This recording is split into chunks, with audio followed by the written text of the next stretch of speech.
Chapter 1793.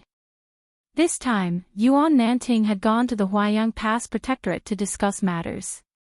He had practically slammed the table and glared at Chu Lushan, saying that if this battle did not belong to the White Feather Light Cavalry, then he really would not have the face to go back and be a general. He might as well stay in the Protectorate and be a **T advisor. Sensing the movements of the White Feather Light Cavalry behind him, Agudamo immediately felt his scalp go numb. He angrily roared, "Break the formation with me." Yuan Nanting, as a major third-rank general, was the same as all the other generals of the Beiliang Frontier Army. On the battlefield, they all wore the same type of armor as the soldiers. Of course, Yuan Nanting's personal cavalry was not lacking. This senior cavalry general, who was younger than He Zhonghu and the other founding members, and older than Yu Wandao and the other new nobles, could be said to be a typical example of the corps generals of Beiliang. He had experienced the Spring and Autumn War, or it could be said that he had emerged at the end of the war, but he could not be considered to have stood out early. His official climb was only after the Su family had been conferred the title of king and vassal in Beiliang. He had relied on the little bit of military service to climb up the ranks step by step. Similar people like Wei Fuqing, Dian Xiongqiao, and Ningame were mostly like this. However, the attainments of these people in the art of war could not be underestimated. Su Zhao's words, "Any one of the Beiliang cavalry's captains can be thrown to the Central Plains to be a general of a province," were not completely joking. Under the protection of many iron armors, Yuan Nanting narrowed his eyes and looked over.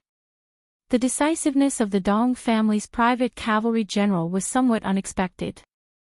As for the response of the captains in the north under him, it was within reason. Yuan Nanting raised his arm and made a gesture. The Flood Dragon cavalry formation in the south began to bend and move towards the south collectively. However, the speed of the cavalry at the two ends was even faster.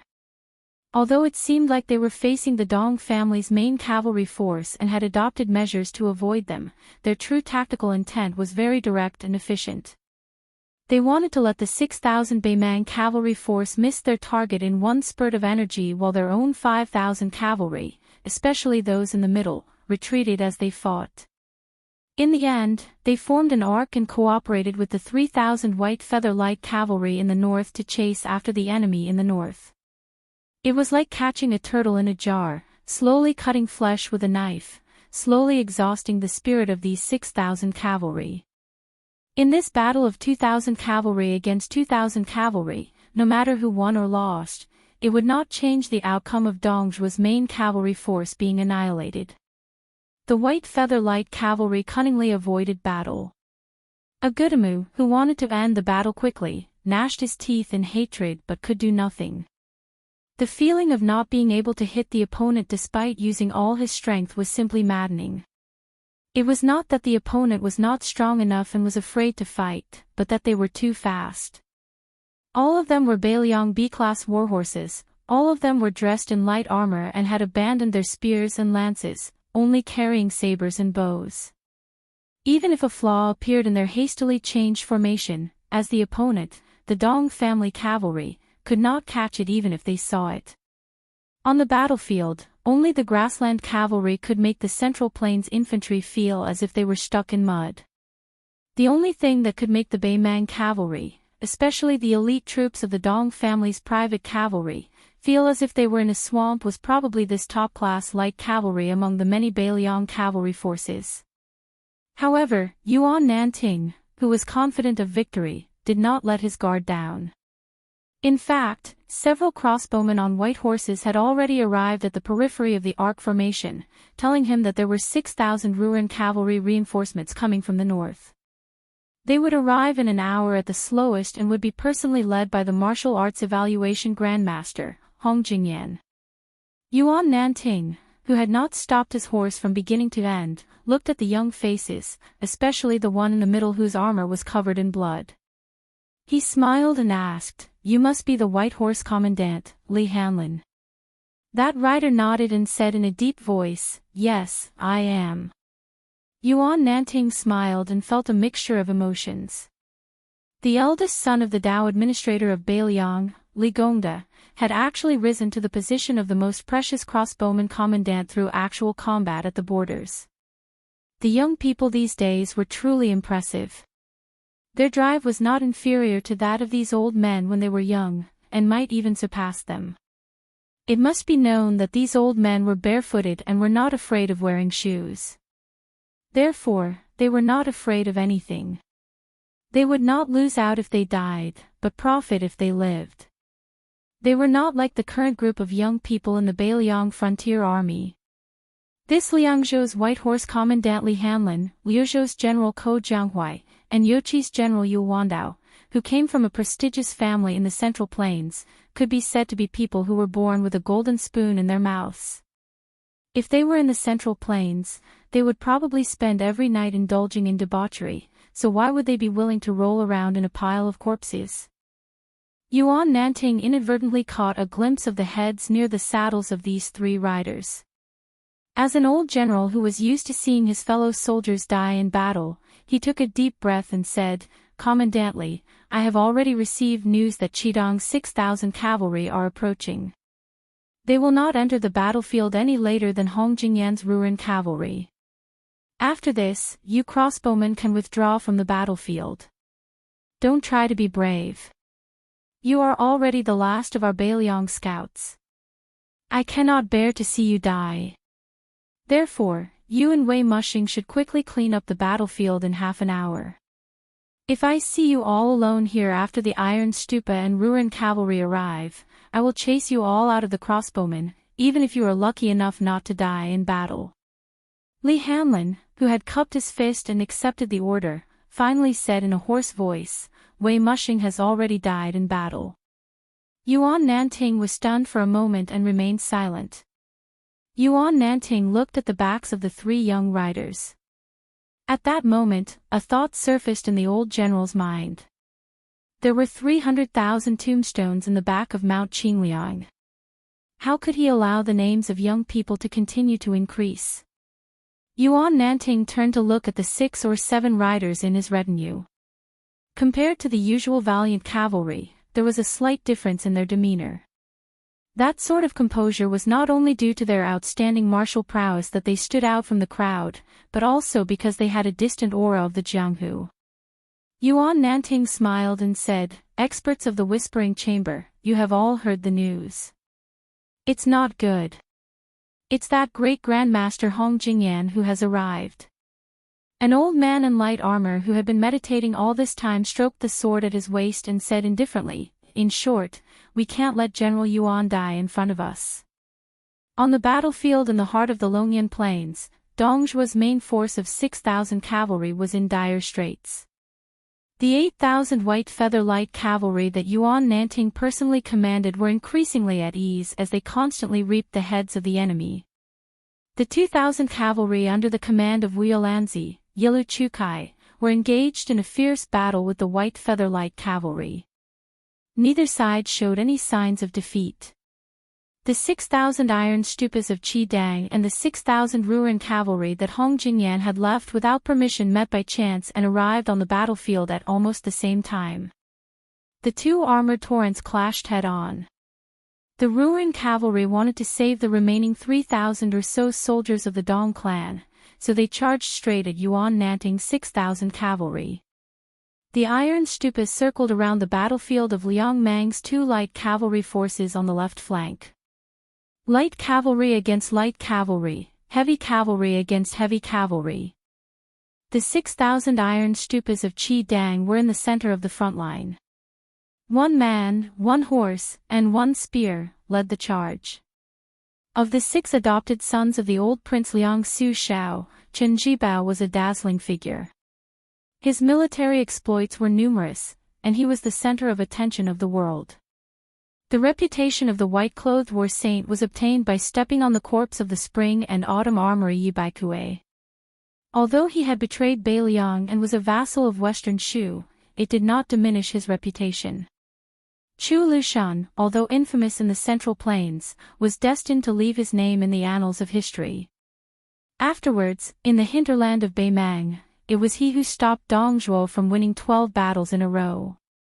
Not only was he and the king of the old south courtyard of Beimang known as the Northern Dong of Southern Chu, he was also seen as the victim of Dong Zhuo, the great master of the art of war in Beimang.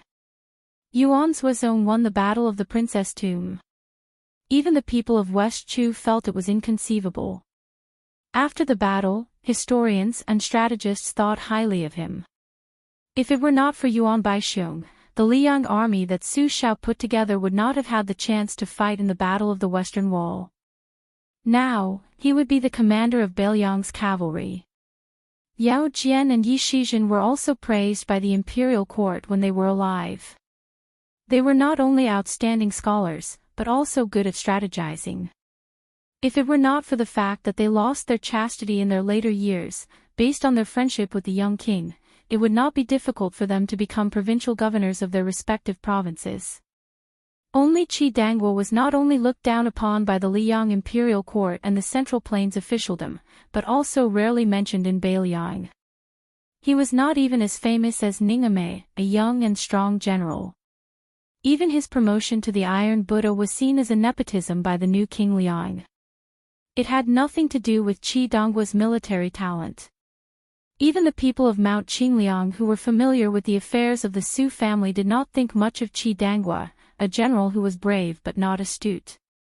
The thing that this person was best at in his life was probably carrying the Su flag and following behind the butcher. His greatest achievement in his life was inexplicably becoming Su Zhao's adopted son. Mediocre talent, no reputation, and little military merit. This was Qi Dangguo. Before Yao Jian and Yi Shizhen died, Chu Lushan did not want to help speak, and Yuan Zuozong did not want to plead for mercy. Only Qi Dangguo's reverse scale spoke up. At the time, Beiliang Governor-General Qin Zhibao chose to leave Beiliang alone. Chu Lushan was indifferent, Yuan Zuozong coldly looked on from the side, and Qi Dangguo secretly urged him to stay. But in the end, Qin Zhibao did not stay.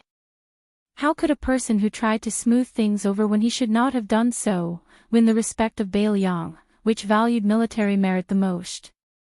Qi Dangguo ran his spear through the chest of a centurion of the Ruren cavalry. With a furious roar, he continued to charge forward. Not only did he bring the corpse of the centurion to the back of his horse, his blood-soaked spear once more stabbed into the chest of another horseman behind him. Unstoppable. With Qi Dangguo as the arrowhead, the cavalry formation of the Ruren cavalry was like a hot knife through butter.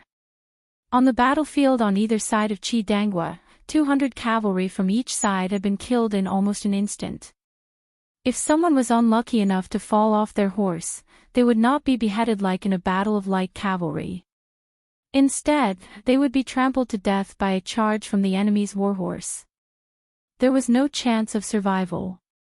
In a battle of cavalry, falling off a horse meant death.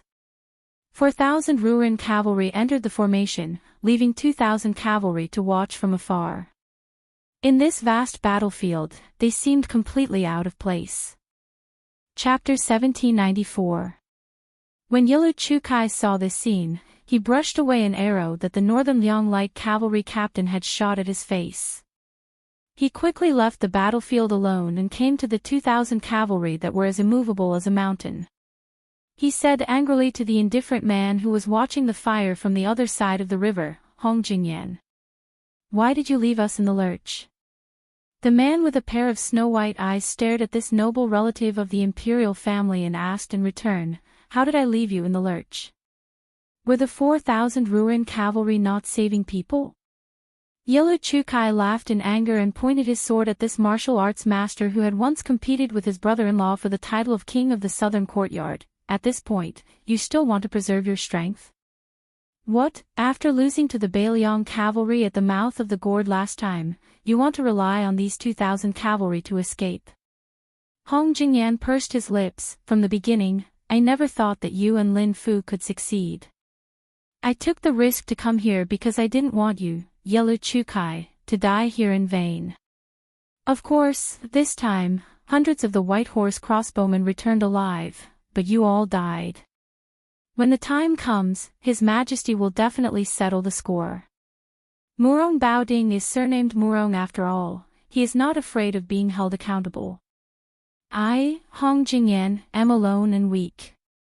Although it is reasonable for me to bide my time, there are some things where reason is more important than reason. That is why I am here. Otherwise, do you think I have nothing better to do than come here to join in the fun? Hong Jingyan stared at the exasperated, burly general and said sarcastically, military merits. Do you and Lin Fu have your so-called military merits here? He shifted his gaze to the battlefield in the distance and sneered, if your Black Crow fence and Black Fox fence died in vain, then wouldn't my 4,000 elite cavalry have died in vain? Yilu Chukai flew into a rage out of humiliation, blood seeping from the corner of his mouth. He covered his mouth with his hand and stared hatefully at the leader of the Ruin cavalry. Hong Jingyan said flatly, Yilu Chukai, remember, there are immortals on land in the Jianghu, but there are no immortals on the battlefield who can reverse heaven and earth. So your brother-in-law's 8,000 cavalry died here, which is the general trend. I, Hong Jingyan, am only responsible for bringing you back alive to the imperial court. As for the rest, don't hope, and you have no right to hope.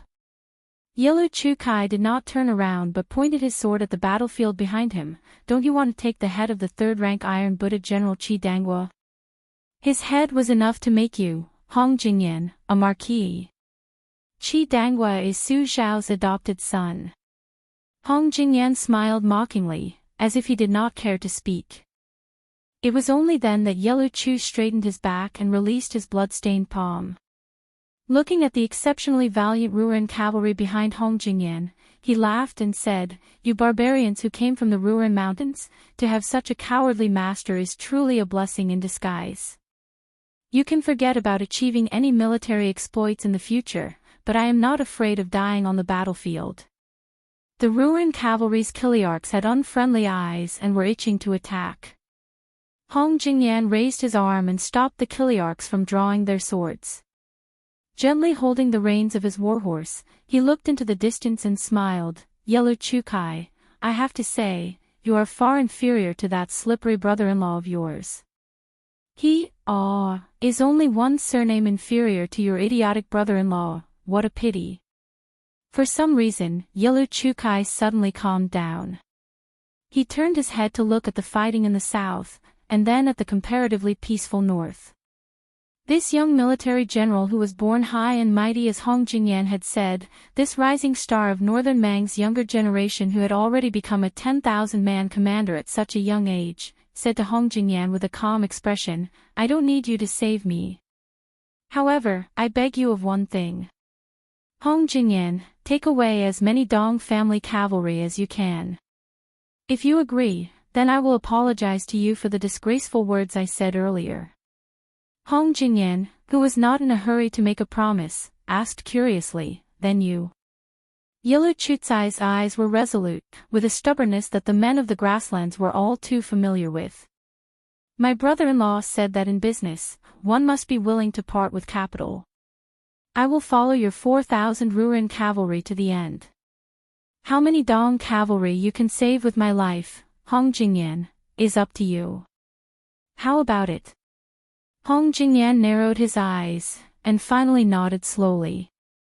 Yilu Chukai turned his horse around with an indifferent expression, his back facing Hong Jingyan. He said softly, I am a person who is about to die. There are some things that I have said, but don't take your anger out on the other men of the Dong clan. In the end, you were not willing to personally act today, and did not dare to kill that Qi Danghua. Is it not because you are afraid that in the future, you will be pursued and killed by that young vassal king on the battlefield? But I feel that if it was Tuoba standing here, he would definitely act. A cold killing intent flashed through Hong Jingyan's eyes. But in the end, Hong Jingyan smiled and said, don't worry and die.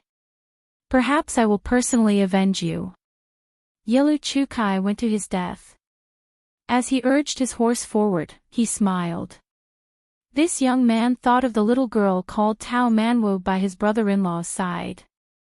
He thought of the song that she often hummed. He had once tried to hum along with the little girl and her sister, but his brother-in-law had laughed and scolded him that it was worse than the snorting of a warhorse. After that, he resentfully stopped making things difficult for himself. The grass grows next year, the wild geese go and come back. The spring breeze blows this year, will young master return? The green grass grows on the green flagstones, the azure-clothed man hums a tune from Jinling on the green flagstone bridge. Whose daughter lowers her head and smiles? The yellow leaves fall this year, year after year. The autumn wind blows next year, will my wife be here? The yellow flowers of the yellow river flow, the yellow flowers of the yellow river city bloom with yellow butterflies. Whose son's saber is in its scabbard? Yellow Chukai glanced at the battle saber in his hand that had 2 cracks. He raised his head and laughed out loud, the wild geese go and come back. I, young master, will not be returning this year. Behind him, Hong Jingyan's horse and the 2,000 Ruren cavalry remained motionless. Hong Jingyan did not care about a dead person's last words, but he cared greatly about the dead person's unintentional words.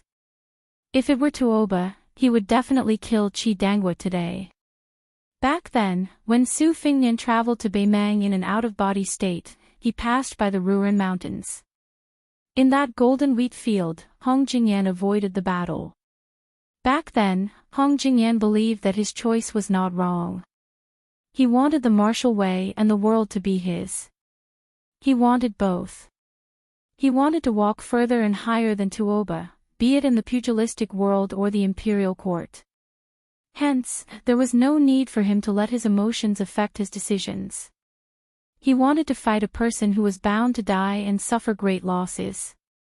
However, Hong Jingyan did not expect that the knot in his heart that should have been undone after Su Fingnian died at Wang Xianji's hands, would become more and more obstructive to his martial way realm after Wang Xianji, that old man from Martial Emperor City, failed to kill that Su guy.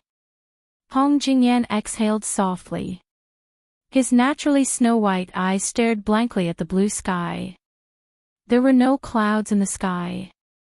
This great grandmaster, who was once viewed by Beimang as having the greatest hope of surpassing Tuoba, told himself in his heart that to sharpen his state of mind, he would start by killing Qi Dangwa. Hong Jingyan retracted his gaze and turned to give orders to the few Kiliarchs. He wanted the 2,000 Kiliarchs to rescue the Dong clan's cavalry that only had about 1,000 men left on the smallest battlefield. Then, they would return to their encampment. Although they did not understand, the Ruren cavalry who were born to obey orders obeyed the orders and began to charge. Hong Jingyan, who was patiently observing the situation on the battlefield, suddenly frowned. Then, he muttered to himself, "It's really heaven's perception. It seems that I made the right bet." Hong Jingyan turned to look to the east and sneered, "Su Fingnian, you are always going against the heavenly Tao. The heavenly Tao is on my side, not yours." Hong Jingyan gently reined in his horse and slowly advanced. There was an extremely pleased smile on his face. On the 3 battlefields, the 2,000 white feather-light cavalry faced the 2,000 Dong clan private cavalry. The casualties were roughly the same, with only half of their men left alive. The 2,000 Ruren cavalry that were the last to be mobilized were also sent to reinforce this place. On the second battlefield, the white feather-light cavalry led by Yuan Nanting had already secured victory. Dongzhuo's No. 1 cavalry general, Agutamu, had personally killed more than 20 men before finally dying under the blade of a nameless Bailiang soldier. The 2,000 Dongzhuo cavalry that had been surrounded still did not surrender after the death of their commander. One person surrendered. On the final battlefield, where the situation was the most tragic, the 4,000 Ruren cavalry and 6,000 iron stupas had already penetrated each other's formations 3 times. Yilu Chukai had died in battle. His corpse was recognized and his head was cut off. It was raised high on the battlefield by the Iron Stupa cavalry lieutenant. The Bailiang lieutenant who had done this had no joy on his face. There was only grief and indignation. What was the use of surrendered soldiers in the Battle of Liangmang? There were no surrendered soldiers. Perhaps if this battle had continued, for example, if the Beimang army had broken through Beifu city outside Liangzhou Pass and fought all the way into Beiliang's Dao territory, there might have been people willing to drag out an ignoble existence and surrender. For example, if the Beiliang cavalry had marched straight into the southern dynasty, there would still be people willing to live and not die. But these two situations would only appear after many people had died. If one did not personally go to the northwest border and personally witness the confrontation between the two armies, perhaps one would never understand the heroism of both sides. Thus, the greatest joke in the world was that there were very few people in the central plains of Liang who respected the 300,000 cavalry of Beiliang. On the other hand, Beimang, as their mortal enemy, no matter how deeply they hated the Beiliang frontier army, in the depths of many people's hearts, they would always view this army as an opponent worthy of respect. Hong Jingyan's horse leisurely galloped forward, as if quietly waiting for something. On the three battlefields, corpses were strewn across the ground and warhorses whimpered. In the Jianghu, only those who were afraid of death would not easily die. On the battlefield, one could not be afraid of death. Chapter 1795. In a person's Jianghu, life and death were of utmost importance. Using countless corpses to create a magnificent battlefield, life and death were the least of the trifling matters. Hong Jingyan slowly appeared before everyone's eyes. He was getting closer and closer to the battlefield where the Iron Buddhas and the Ruren cavalry were. First, there were 7 or 8 Whispering Chamber cavalry that had been keeping an eye on this top Beimang expert. They quickly retreated from the battlefield and galloped away. Then, there were more than 100 Iron Buddhas that charged to intercept him. After Yuan Nanting pulled out his saber from the chest of a Dongzhuo cavalryman, he looked up and said to the personal guard commander who was guarding him, "Something's not right. That person should be attacking the Iron Buddhas. We have to do our best to stop him." The personal guard looked at the panting old general and threw away his blood-stained helmet. He smiled and said, "General, I'll bring a few hundred cavalry over." When Yuan Nanting was going to say something, the head of the bodyguards who had followed him for many years had already gathered a team of cavalry nearby. He turned around and grinned at Yuan Nanting, "General, to be honest, you're really old. Don't be a burden to us." Yuan Nanting bent over and said with a smile, "Bullshit." Without waiting for Yuan Nanting to stop him, the personal guard had already led a few hundred white feather light cavalry and charged forward. Yuan Nanting wanted to follow, but he was blocked by one of the guards who stayed behind. Yuan Nanting said angrily, "Get out of the way." Although the young retainer was afraid of the general's might, he still said through gritted teeth, "The commander gave me a look. He forbade me from putting the general in danger." Yuan Nanting said angrily, "Whose official is higher?" The young man who refused to give way lowered his head and muttered, "A county official is not as good as an official on the spot. The commandant has always told us in private that on the battlefield, his orders are sometimes higher than the general's." Yuan Nanting reprimanded loudly, "Get out of the way. Do you believe that I won't make you pack up and get out of the white feather guard right now?" The young man's eyes were red as he said stubbornly, "I'm not even afraid of death. What's there to be afraid of?" Yuan Nanting was so angry that he almost unconsciously slashed down with his saber. Even he himself was shocked. He quickly put down the saber, sighed, and cursed weakly, "Bastard." Seeing that this audacious white feather light cavalry was about to turn around and rush to the fourth battlefield, Yuan Nanting roared, "Get back here." The young rider wanted to say something but hesitated. The commander of the white feather light cavalry gazed into the distance and sighed softly, "Even if it's because of my, Yuan Nanting's, selfishness, it's still good that one less person dies." Yuan Nanting clearly remembered that the Grand General had once said that he, Su Shao, was not afraid of anything in this life. The only thing he was most afraid of was when someone saw him and said his name. This was because the person who remembered his name would remember the debt he owed when he died. He would never forget it for the rest of his life. The exhausted Yuan Nanting gasped for breath as he surveyed his surroundings. The white feather light cavalry's battle achievements were outstanding, but there was only endless sorrow in his heart. On Mount Qingliang, the originally nameless tombstones were going to have so many new names. Yuan Nanting was suddenly startled and turned his head to look. There was a rider from the Iron Buddha cavalry that had suddenly charged out of the bloody battlefield that had yet to end. He was tall and sturdy, and held a metal spear in his hand. In the yellow sand of the desert, the war horse was pitch black, and the armor was dyed red. Qi Dangua charged towards that distant rider without turning back. He knew that the Beimang barbarian called Hong Jingyan had come for him. After leading the charge to break through the enemy formation 3 times, Qi Dangua's figure was already on the verge of collapse. Even the hand holding the metal spear had begun to tremble violently. He was facing the leader of the Ruren cavalry, who was known as the second strongest expert of Beimang. Sweat and blood intertwined on that determined face, but Qi Dangua only charged forward. This man vaguely remembered that when he was young, his adoptive father, who was not very old at the time, had personally told him that no matter how outstanding one's physique was, no matter how astonishing one's strength was, there would come a time when one's sword and spear would be unsteady at the end of the battle. But as long as one's breath was still present, one's heart could not be shaken. When one feared death, the king of hell would come. He would immediately come knocking. Outside the battlefield, there was a young man in the Wudong courtyard of Mount Qingliang who had received an urgent report.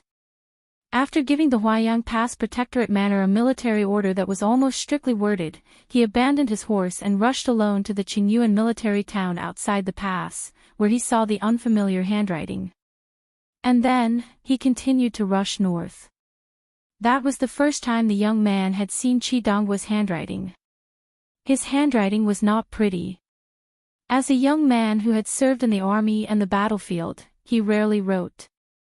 In the past, when the young man who had seen the letter had seen the Spring Festival couplets being put up on Mount Qingliang every new year, among the 6 adoptive sons of the butcher, Chu Lushan would definitely be the one who fawned the most.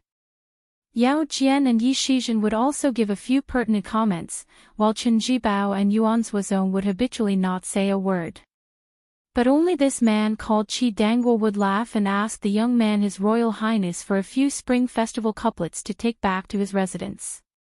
And then, he would definitely not have the servants of his residence put them up. Instead, he would personally do it. Year after year, even the servants of his residence had become accustomed to it. The young man's father, that old man, had once casually mentioned his adoptive sons. He said that Chen Jibao had the most serious thoughts, Chu Lushan had the deepest thoughts, Yuan Zuozong had the most mellow thoughts, Yao Jian had the most complicated thoughts, and Yi Shizhen had the most chaotic thoughts. It was only when he mentioned Qi Dangua that the old man laughed to himself, saying that this idiot had no thoughts at all. At that time, the young man laughed along with the old man. In the Huaiyang Pass Protectorate House, Chu Lushan looked at the latest spy report with a gloomy face. Yuan Zuozong's face was also extremely gloomy. He turned around and strode to the gate. Chu Lushan shook his head. "You don't have to go, Prince. Xiaonian has already left." As if talking to himself, Chu Lushan added, "Old Qi may not die." Yuan Zuozong sneered, "Not necessarily." Chu Lushan suddenly became furious. "Yuan Zuozong, what's the use of you going to the Longyan Plain now? Can you catch up?" Yuan Zuozong stepped over the threshold and said calmly, "I won't go to Huda City. Ko Jianghuai and Xie Shibian have joined hands in Liuzhou. Whether they succeed or not depends on their ability. I'll go to Calabash Mouth in Yuzhou. Since I've decided to gain the initiative by striking first, I might as well make a big move." Chu Lushan said dejectedly, "Go, go." Yuan Zuozong stopped and stood outside the gate. He said calmly, "If Huaiyang Pass can't be defended one day, remember that there's Beiju, a city in the south." Chu Lushan waved his hand, "You don't need to talk too much. I didn't think you were a long-winded person before. North of Hudi's city, Longyan Plain, on the battlefield. The Iron Buddha's leader, Chi Dangwa, fell to the ground. His armor was broken and blood was gushing out. The 7 Whisk Water Room's Death Knights couldn't stop that Northern Bang Grandmaster who got off his horse and walked on foot. It was to the extent where even the 100 Iron Stupas and 300 White Feather Light Cavalry couldn't stop him, their formation torn apart by a single person just like that. Chi Dangwa, who had sent out a spear, was punched in the chest by that man. He fell from the horse and slid back for more than 10 feet. That man landed beside him and said with a smile, "Before you die, I might as well tell you that Su Fengnian is on his way here. In fact, he's very close. Unfortunately, he's still a bit late." Chi Dangwa, are you unwilling to die? Chi Dangwa's chest rose and fell rapidly. Blood kept oozing out from the corner of his mouth. He could no longer speak. However, his elbows were straightened and his fingers were grasping the ground. He seemed to be struggling to get up. Hong Jingyan closed his eyes and said with intoxication, "This is the taste of the resonance of heaven and earth. Now I know why Qi Xuanjin said that celestial phenomenon was just the scenery outside the door. The scenery inside the door is really wonderful." He lowered his head and looked. Su Fengnian is late, but I, Hong Jingyan, am not. Hong Jingyan was increasingly happy. Oh, right, let me tell you another piece of bad news. After knowing that Su Fengnian is coming in person, Tuoba, who was originally moving slowly south, has started to speed up. I only need to go 200 miles north and Su Fengnian and Tuoba will meet. Hong Jingyan looked toward the south and laughed loudly, Su Fengnian. When North Ju City is breached, I'll give you the chance to take revenge. Hong Jingyan's figure flew backward and disappeared in the blink of an eye. After a few blinks of the eye, a young man with cracked lips and wearing casual clothes sat cross-legged beside Chi Dangwa. This man was dying and his vision was blurry, but for some reason, he recognized that young face. He wanted to speak, but he couldn't say a word. Instead, the blood at the corner of his mouth was gushing out more and more. The young man reached out and gently pressed on his chest. Where his hand touched, the iron armor was shattered. The cold armor was soaked in blood and felt warm. The young man bent down and shook his head gently. This valiant general of the Northern Liang cavalrymen in the past had unexpectedly generated an unimaginable strength out of nowhere before he died, and he tightly gripped the young man's arm with one hand. Since ancient times, the strongest person on the battlefield would carry the enemy. The Beiliang cavalry had 300,000 men, and only Chi Dangwa could carry it. And this man, with the last of his strength, wanted the young man not to go to the north for him. He didn't want to let go even if he died. The young man gently held the dead man's hand. He was quiet and expressionless. He was neither sad nor happy. Great suffering was silent. In the end, the young man pried open Chi Dangwa's fingers one by one. Then, he leaned over and helped him close his eyes. When he left Beiliang Palace, he didn't have time to hang his cold blade. He found the iron spear not far from Chi Dangwa's body and held it in his hand. One man, one spear, rushed to the north. Hong Jingyan, who had already escaped dozens of miles away, heard a thunderous sound. You want to die, so I'll let you die. Chapter 1796. On the Dragon Eye Plain, from north to south, there was a straight line of dust flying. When a short middle-aged man with long arms like an ape stopped, the flying sand behind him that looked like a yellow flood dragon gradually dissipated. The man raised his eyes and looked into the distance. His extraordinary aura was not like that of an ordinary person. It was because his 2 arms were shining with a golden light from under his plain clothes. Strands of light lingered around his arms, showing the appearance of thousands of tiny flood dragons coiling around his arms. At the critical moment when the second battle of Liangmang was about to start in the autumn wind, as the king of the northern courtyard, he quietly left and went to the northernmost part of Beimang's territory. He used an iceberg as a boat and continued to cross the sea to the north. Finally, he got what he wanted. He was supposed to go to the western capital temple of the southern dynasty to participate in the military affairs. Even if he had been stripped of the title of the king of the northern courtyard, he was still the anchor of the entire Beimang dynasty. The grassland cavalry had almost blind trust in him, just like the Liang imperial court's trust in Gu Jiantang.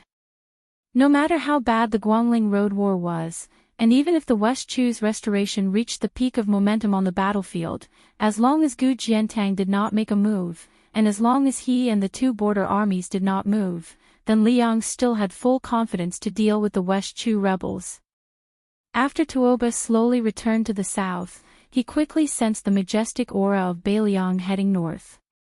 Tuoba originally thought that it was the young man's provocation. As a martial artist who had reached the pinnacle of the human world, he naturally would not retreat. But when he later sensed the second unique aura on the Dragon Eye Plain, Tuoba was still full of fighting spirit, but also somewhat helpless. It turned out that it was a baffling misunderstanding. Hong Jingyan had for some reason angered the young king, so much so that the latter did not hesitate to travel thousands of li to the battlefield alone. Tuoba did not mind letting Hong Jingyan do the killing for him, but he was very curious as to why Hong Jingyan, a recognized martial genius, would suddenly show signs of breaking through the threshold of celestial being. Therefore, Tuoba was not in a hurry to act. In Tuoba's eyes, the battle with Su Fengnian could happen sooner or later. It could even be said that the later the better. When the 300,000 cavalry of Beiliang were wiped out and the young man was in a desperate situation, he would be able to fight with all his might without any worries. Therefore, he would save Hong Jingyan, the leader of the Ruren cavalry, who had always been known as the second Tuoba in the grasslands, for both public and private reasons. However, this did not prevent Tuoba from making this shrewd junior suffer a little. Too many of Beimang's top experts had died in the past 2 years. The fifth raccoon of Bingbing Mountain, the sword chi of the chess and sword music school, Wang Qing, and the bronze man grandmaster, Xiao Xiang of the princess's grave, etc. The emperor, who had always regarded the Jianghu as the maidservants of the imperial court, was deeply worried about this. After all, no matter how worthless the maidservants of a noble courtyard were, if too many of them died and there was no one to serve tea or clean up the courtyard, outsiders would eventually feel that it did not fit the image of a noble clan. However, this was the limit. To the emperor, the grand masters of the Jianghu were ultimately just carps in a pond and sparrows in a cage. Tuoba slowed down his steps and slowly headed south. However, with each step, his physique grew taller and more majestic. The golden light that appeared on his arms became even more dazzling. Looking at the Jianghu of Beimang, the number of people he viewed as his opponent could be counted on one hand. However, the chess and sword music school just happened to have 2 of them. In this generation of the chess and sword music school, 2 heroes had appeared. The famous poet Huang Baozhuang had become the white-clothed demon Luo Yang for some reason. In the end, she betrayed the grasslands and went south to the central plains of Liang. It was rumored that she had been caught a glimpse of in Tai and city. During the battle between Su Fengnian, Chao Chongqing, and Dong Tai for the peak, she did not make a move. Originally, the poet Hong Jingyan was only ranked in the 4th class. However, even with the Taiping magistrate as the imperial tutor of Beimang and the help of the crown prince's wife, Hangu, in the court, Hong Jingyan, who commanded the Ruren cavalry, was still unable to defeat Dong Zhuo and missed the opportunity to become the great king of the southern courtyard. During the Battle of Huluku, this person led his army to avoid the vanguard of Beiliang's heavy cavalry. He abandoned General Yang Yuanzhan's main army and fled north alone. As a result, the Beiliang cavalry successfully formed a pincer attack from the north and south. This even caused this Grand Master's reputation to hit rock bottom on the grasslands. At the same time, he also lost the favor of that old woman. In the second expedition to the south, he was only able to assist the imperial tutor Murong Baoding as a deputy general. Hong Jingyan retreated 60 miles away and did not retreat any further. If he retreated any further, he would encounter Tuoba. Although Hong Jingyan had the intention of letting this Beimang's god of war make Su Fengnian retreat in the face of difficulties, forcing the young vassal king's state of mind to be covered in dust, if Su Fengnian really did not fear Tuoba and Hong Jingyan retreated to Tuoba's side to seek protection, then he would have shot himself in the foot. It was not easy for him to cross the threshold of celestial being, and it was highly likely that he would be forced to withdraw from the mysterious realm of celestial being perception. Moreover, when Su Fengnian faced Wang Xianji, who rushed to Beiliang in the past, even though he knew that he was no match for him, he still chose to fight to the death and not retreat, using that old monster as a whetstone. In the end, his state of martial arts reached perfection. How could Hong Jingyan not hope to use Su Fengnian, who was said to be invincible in the world today, as a stepping stone? Moreover, today he was no match for Su Fengnian, so he could retreat again.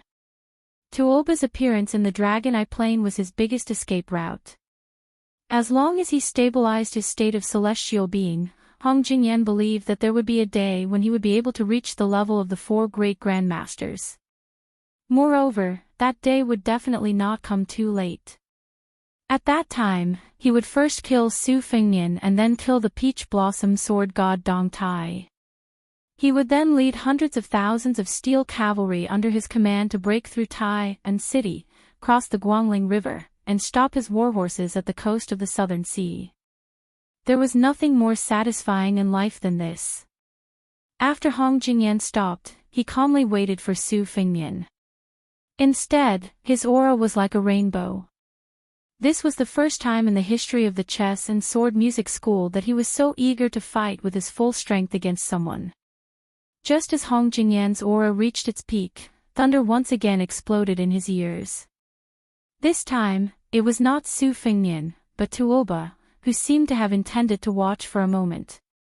Hong Jingyan. Retreat another 30 miles. Hong Jingyan lost his composure in that instant. His intuition told him that Bodhisattva Tuoba's admonition was not a threat and that he should retreat quickly. However, his rationality made this extremely arrogant grandmaster of martial arts feel that he could not retreat. Suddenly, Tuoba, who was sprinting madly towards the south, let out an angry roar. Idiot! The state of mind can be lost and then returned. Do you have 2 lives? In Hong Jingyan's field of vision, a speck of light lit up, like a firefly flickering in the summer night sky several zhang away. However, just as Hong Jingyan discovered that the firefly had suddenly turned into the radiance of the moon, it was already too late to dodge. It was actually Su Fengnian's spear that had arrived before his body. The spear was thrown out, like a white rainbow piercing through the yellow sand of the desert. This simple spear was so swift and violent that it far exceeded Hong Jingyan's imagination. As a result, Hong Jingyan's mind spun rapidly, making all kinds of calculations. In the end, he sadly realized that other than taking the blow head-on, there was no other way. Chapter 1797. If he was injured in front of Su Fengnian, Hong Jingyan knew that even Tuoba would not be able to save him unless Chao Chongqing and Dong Tai came back and worked together with Tuoba. This did not mean that Su Fengnian had reached the level where he could challenge 3 grandmasters of martial arts by himself. It was just that when martial artists of that level worked together, it was not like Chao Chongqing and Dong Tai were equal to 2 officials or 2 peach blossom sword gods. Thus, in the Battle of Great Peace City, Su Fengnian had fought 2 people alone, but this did not mean that Su Fengnian had the power of 2 Dong Tai. This was the reason why Wang Xianji had said that she could fight the world by herself. Thus, it was arrogant, but not arrogant. Tuoba did not help Hong Jingyan destroy the rainbow light. Instead, he moved to the right of the ladder. His hands formed into fists, and he swung them high into the air, smashing them heavily into the middle of the metal spear. There was a violent sound like a great bell. Hong Jingyan stared blankly at the beam of rainbow light. Even after being smashed by Bodhisattva Tuoba, it did not shatter. Instead, it curved into a half-arc in the air. Countless dazzling snow-white lightning bolts bloomed at the spot where Bodhisattva Tuoba's arms came into contact with the half-arc iron spear. Bodhisattva Tuoba stood in front of Hong Jingyan, and there were still electric lights swimming around his arms like thousands of silver snakes. That metal spear did not shatter after Tuoba's punch. It was only smashed to the left of Hong Jingyan. Hong Jingyan saw out of the corner of his eyes that the young person had one hand behind his back and the other hand lightly gripping the metal spear. He was standing 300 zhang away. The metal spear was too heavy and trembled in the young person's hands. Hong Jingyan's heart dimmed. It turned out that the difference of one step was still the difference between heaven and earth. He could clearly see all the details, and could even count how many times the iron spear trembled after the young man took it. But he could see, but he could not catch it. It was the same for the first spear, and it was the same for the second spear. It was rumored that Su Fengnian could kill anyone below the level of Earth Immortals with a single move. So it was true. Tuoba said indifferently, "Don't tell me that you, Hong Jingyan, can only bully opponents whose cultivation is lower than yours in this lifetime. If that's the case, then I'm really disappointed. Even if you cross the threshold of heavenly being in the future, let alone Su Fengnian, as long as a newcomer becomes an Earth Immortal, even if it's only for 1 or 2 days, they will still be able to defeat you, Hong Jingyan." Hong Jingyan's eyes lit up and he said in a low voice, "You're saying that Su Fengnian only wins in the word power." Tuoba stared at the young person and nodded. "This person has fought with Wang Xianji and me, and won. In the Battle of Great Peace City, Dong Tai and Chao Chongqing purposely teamed up and helped him increase his morale. It can be said that his power is unmatched. You lost just now, there's no need to be surprised." Hong Jingyan smiled and his depression was swept away. He looked at the young vassal king. "No wonder you clearly had the upper hand after that spear, but did not continue to fight." Bodhisattva Tuoba shook his head and said, "You're wrong. He wants you to stay in the Dragon Eye Plains. As long as I still want to save you, he will have the chance to kill both of us. He won't just take one of our heads." Hong Jingyan's face darkened. "Good. Then I'll give up the realm that's within my reach." In this way, the tables had turned. "Are you really willing to exchange a life for a life?" "I don't believe it." Hong Jingyan was worthy of being one of the top grandmasters in the world. He left when he said he would. More accurately, he was running for his life. As long as the opponent chose to chase after him, and Tuoba did not have to divide his attention to save people, then it would be Su Fengnian's turn to multitask. He would leave an opening for Tuoba, who was fully focused. As Hong Jingyan decisively retreated, Su Fengnian and Tuoba started to move north at almost the same time. The three gradually formed a triangle on the Dragon Eye Plains, their figures as fast as 3 gusts of wind. Su Fengnian was looking for a chance to kill Hong Jingyan. Tuoba was patiently waiting for Su Fengnian to make a move. It was clear who would win. So Hong Jingyan did not believe that Su Fengnian was willing to die. But in fact, Su Fengnian's determination to kill him was so great that Hong Jingyan was scared out of his wits after the second spear thrust. Before Su Fengnian's iron spear pierced through Hong Jingyan's back, Tuoba's fists had already hammered Su Fengnian's back. His fists hammered unreservedly at Su Fengnian's back with a force that could split mountains and split rivers. Not only did this strike injure Su Fengnian's internal organs, it also added an indomitable sense of heroism to Su Fengnian's forward thrust of the iron spear. Su Fengnian shook his wrist and pulled out the iron spear that had pierced through Hong Jingyan's heart. At the same time, he crushed Hong Jingyan's chest, leaving him with no chance of survival. The ambitious and lofty chess, sword and music school lost even more pieces and died just like that. The man who wanted to change the title of Lord of the Ruin Cavalry to Lord of the World died with everlasting regret. Even in death, he could not understand why Su Fengnian would really trade lives with him. He still had too many plans that he had yet to execute. He was still thinking about his agreement with Yelu Dongbed, the ambitious man. He wanted to replace the peace decree with the chess and sword music school and Beimang's imperial court. If it was possible to regret, Hong Jingyan would definitely not kill that iron stupid general. His last thought before he died was not to hate Su Fengnian's madness, but to hate Tuoba's insidious scheming. Tuoba looked at the lonely figure that had to lean on his spear to stand firm. He sneered and said, Hong Jingyan died a worthy death. But isn't it a pity that you, the great king of Beiliang, died here? Even if you don't feel pity, I feel pity for you. I always felt that you, Su Fengnian, should have died on the battlefield of North Jibei. Either you would have died amidst the thousands of soldiers and horses, or you would have died at my hands then. The back of the young man's clothes was soaked in blood. He did not say a word. An immortal on land was not an immortal. Su Fengnian had indeed been struck in the back by Tuoba's two fists. Although he had taken that strike into account, so he had held back against Hong Jingyan's spear and could have killed him without using his full strength, no matter how one looked at it, there was not much difference. It was just a matter of dying sooner or later. Tuoba laughed and said, if it was me who had fought with you in the western regions last time, you might have been able to escape back to Beiliang with half your life.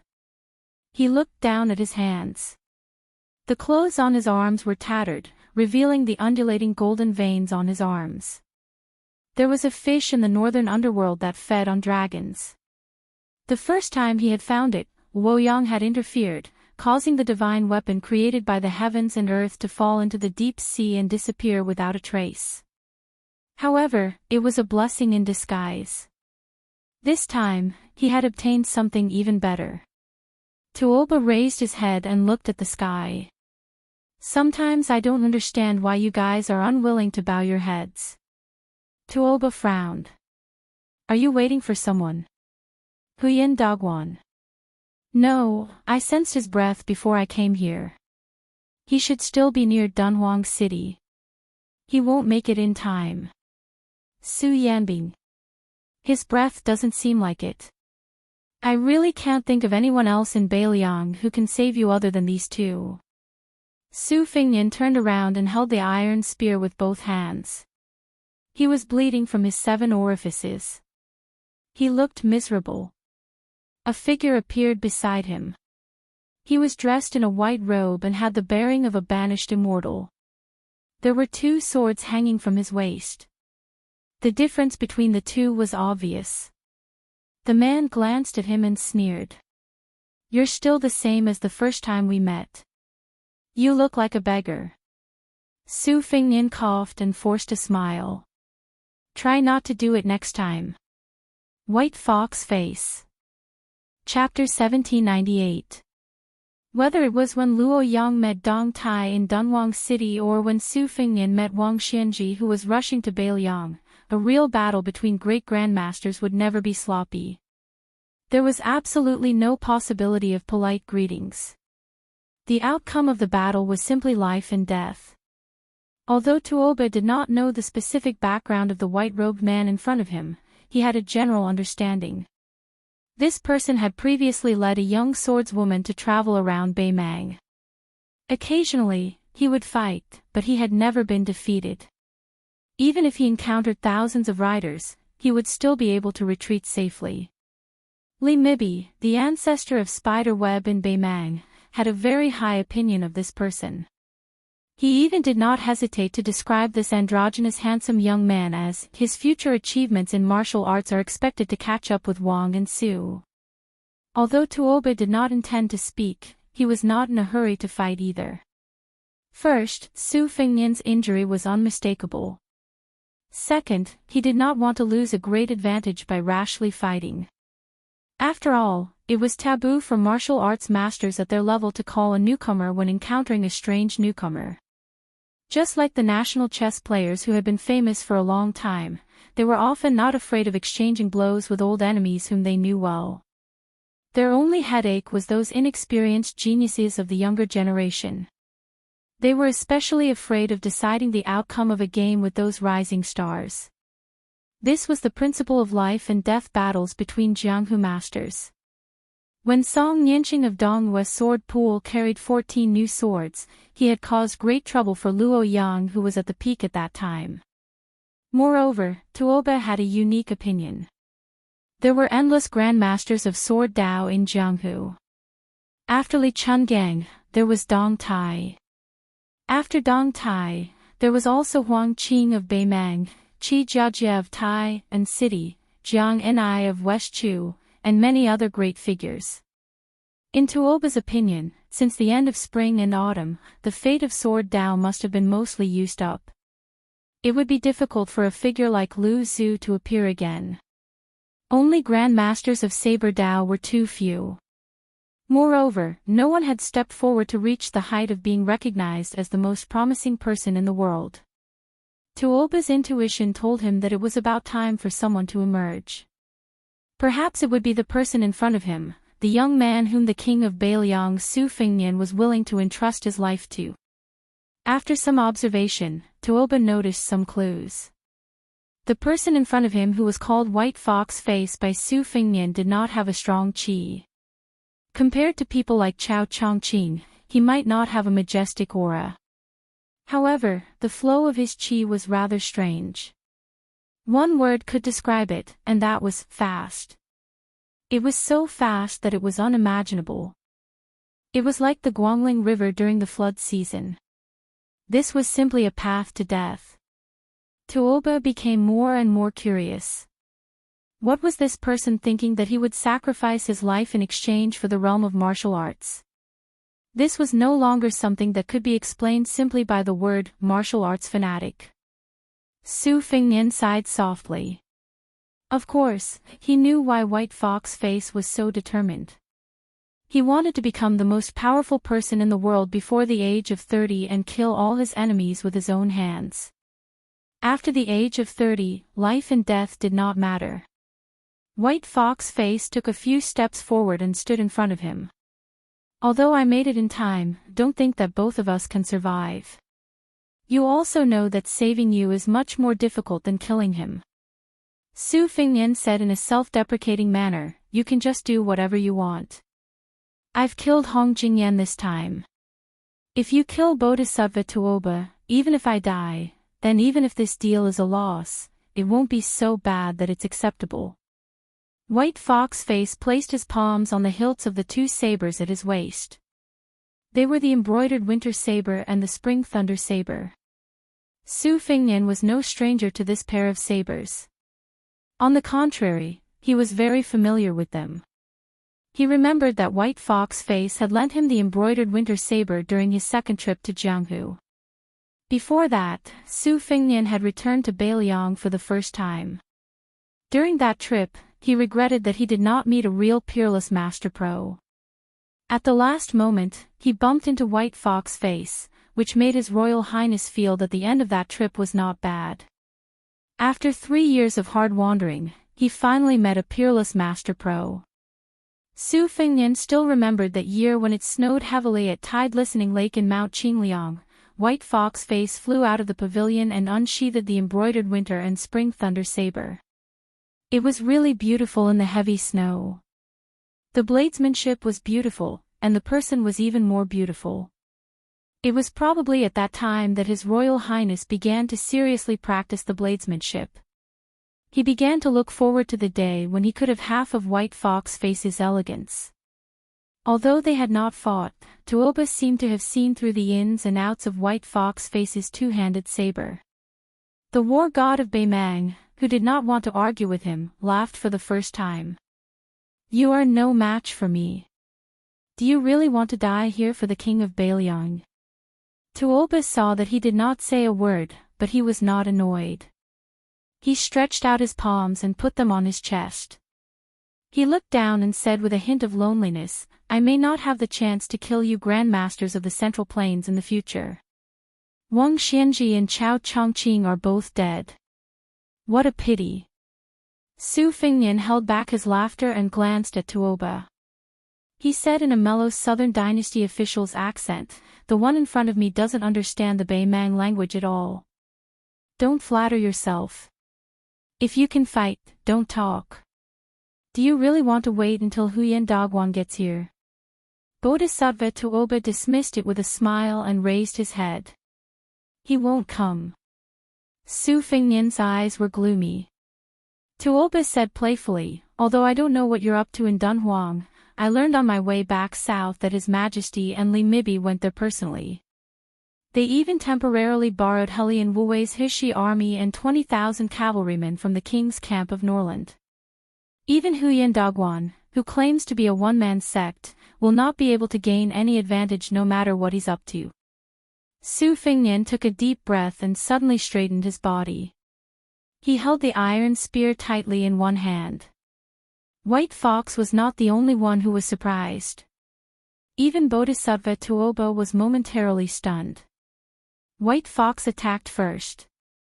The winter-embroidered saber exploded in front of Tuoba with a bright light, like the moon rising from the sea.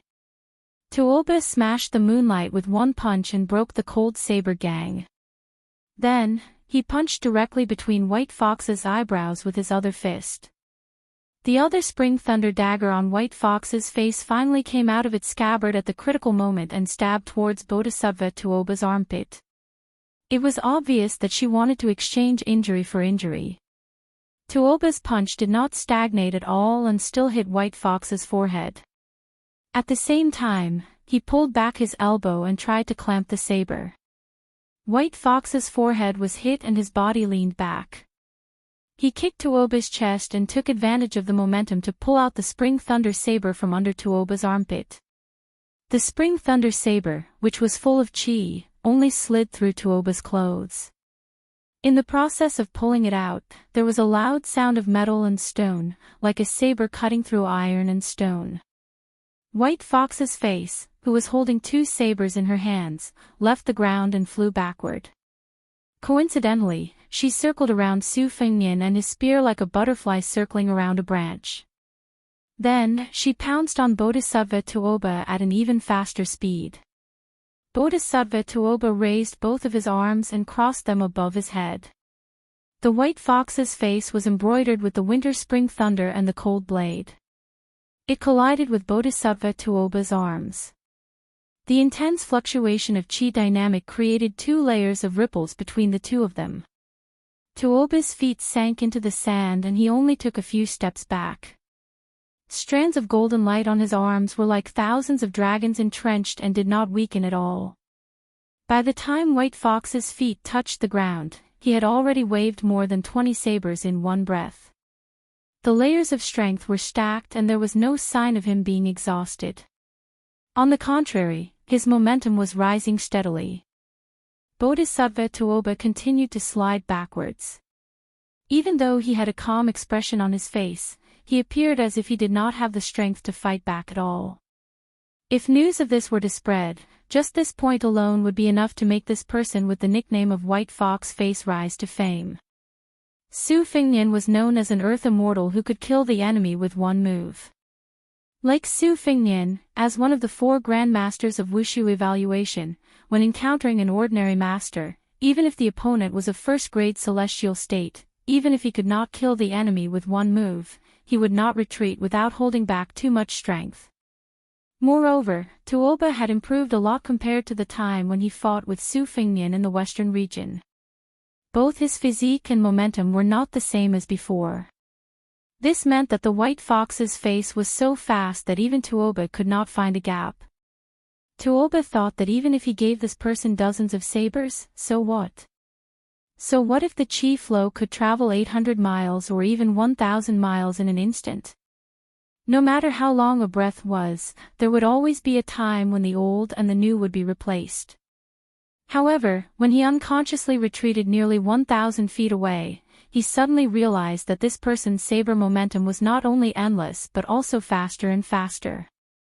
The latest 2 sabers were faster than the one Su Fingnian used to force him out of the city in the western region. Fast was not scary. What was scary was that this kind of speed seemed to have no end. Step by step, it was as if the heavenly gate did not stop. Tuoba was quite helpless. If he was confident to break the saber momentum at first, then he could only defend to the end now.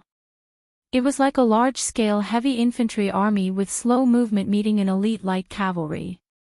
It would not lose, but it could only be passively beaten. Bodhisattva Tuoba counted silently in his heart. He started counting from 3 to 9. Chapter 1799. Every increment was a strange pause in this person's attack. After the pause, he would attack more rapidly. Su Fengnian squinted his eyes and looked at the battlefield that was getting farther and farther away from him. Even he could no longer see the figure of White Fox's face clearly. He only saw a ball of white snow rolling in front of Tuoba. After 12 halts, the golden light on Tuoba's arms began to shake slightly. After 14 halts, White Fox's attack was wrapped in the power of wind and thunder formed by heaven and earth. This was no longer as simple as a celestial phenomenon master borrowing the general power of heaven and earth. It already had the implication of a Taoist immortal opening a cave in his sleeve, or the Buddha performing the pure land of lotus in the abbot's land. If it was Su Fengnian with his current cultivation, he could use a whole breath to create a move similar to the state of spirit. However, it was absolutely impossible for him to do it continuously and still be as one after many breaths. Between the 15th and 16th halts, Tuoba tried to stop the opponent's terrifying momentum at the risk of injury. He clenched the spring thunder-embroidered winter double sabers with both hands. However, the two sabers seemed to have the help of God. In Tuoba's hands that could tear the body of any celestial phenomenon martial artist apart, the sabers were easily pulled out from the water flow. This was simply beyond Tuoba's imagination. However, the truth that really made Tuoba feel uneasy was that perhaps after 17 or at most 18 halts, this person would really be able to gain the upper hand. This person's attack did not have any gorgeous colors, but it was fast. It did not have the majestic momentum of Li Chuangong's green-sleeved snake, nor did it have the instantaneous power of Gu Jintang's thunder of mind, nor did it have the wanton ocean of Dong Tai's immortal sword. This man's strikes were like that of a diligent old farmer, day after day, year after year, relying on his old skills, quietly waiting for the predictable harvest. This was the most terrifying part. It was not that Tuoba did not have a backup plan, and his intuition told him that the line of victory was around 18 halts. However, today was not the battle between him and this person. There was a young vassal standing 150 feet away who definitely had a backup plan. 16 stops. Tuoba opened his eyes wide, allowing the long saber to strike his chest like rolling thunder, and the short saber to hang on his shoulder like a dragonfly skimming the surface of the water. The stumbling Beimang god of war's feet left the ground for the first time, and for the first time, he had to use the momentum to speed up, just to increase the distance between him and the two sabers. 17 stops. Just as Tuoba gritted his teeth and prepared to use his trump card, Su Fengnian gently pulled out the iron spear from the yellow sand. Xiao Dong slashed down with her saber, and Tuoba was actually struck to the point that his knees touched the ground, and he slid back over 300 feet in a single breath. In the next instant, Tuoba, who shouldn't have retreated so far, had already vanished. White Fox stood at the spot where Tuoba's figure had disappeared. She held spring thunder in one hand and embroidered winter in the other. Her back was facing Su Fengnian. She seemed to be motionless and had no desire to pursue Tuoba. Suddenly, she took a step forward and pointed the tip of embroidered winter in front of her. 18 stops. Tuoba, who had left and returned, suddenly appeared 1,000 feet away. His eyes wandered, and in the end, he still chose to go north. Su Fengnian carried the iron spear and walked to White Fox's side. He apologized, "Forgive me, I didn't expect that your saber move would be so." Su Fengnian hesitated for a long time, but still couldn't think of how to describe White Fox's saber move. In the end, he could only use a catchphrase resentfully, such a technical skill. Su Fengnian looked at the wisp of qi that was gradually disappearing in the north and lamented, "If I had known earlier, I would have helped you stop Bodhisattva Tuoba even at the risk of incurring irreversible side effects. Perhaps I could have really killed him. In my current bleak situation, I can still give him 2 or 3 moves even if I have to sacrifice half of my life." White Fox's face slowly put her saber back into the sheath and said coldly, 6 stops to kill level 2. 9 stops to kill Mysterious Finger. 12 stops to kill Celestial Phenomenon. 16 stops to break through Buddhism's Great Vajra, and the celestial being's physique is as white as paper. After 18 stops, there won't be any land immortals in front of me. As long as I succeed in making the first move, no matter if it's Wang Xianji or Qi Xuanjin, I'll be invincible. At the very least, I can exchange my life for theirs. Su Fengnian walked to White Fox's side and stopped. He said helplessly, "Don't talk about such a domineering thing in such a casual tone, okay?" White Fox's face was silent. Su Fengnian didn't turn to look at White Fox's face. He said softly, "Quickly wipe the blood off your face. Don't just put on the airs of a master. There are no outsiders here." White Fox's face lifted her trembling arm and wiped her face. Only then did Su Fengnian turn his head and stare at the beautiful face that seemed to be neither familiar nor unfamiliar to him. He smiled and said, "When I fought with Han Xingxian and Wang Xianji, I was beaten to a pulp every time. Last time, I was able to block Qi Jiajia's sword. It wasn't easy for me to pretend to be a master from the beginning to the end." White Fox's face said coldly, "Li Shan asked me to save you once before he died. Now we're even." Su Fengnian said, "Yes, we're even." White Fox's face suddenly frowned and said, "Why are you pretending? Both of your legs are swaying." Su Fengnian, who was punched in the back by Tuoba's fists with full force, grinned and said, "If I'm not wrong, you can only use 17 stops now.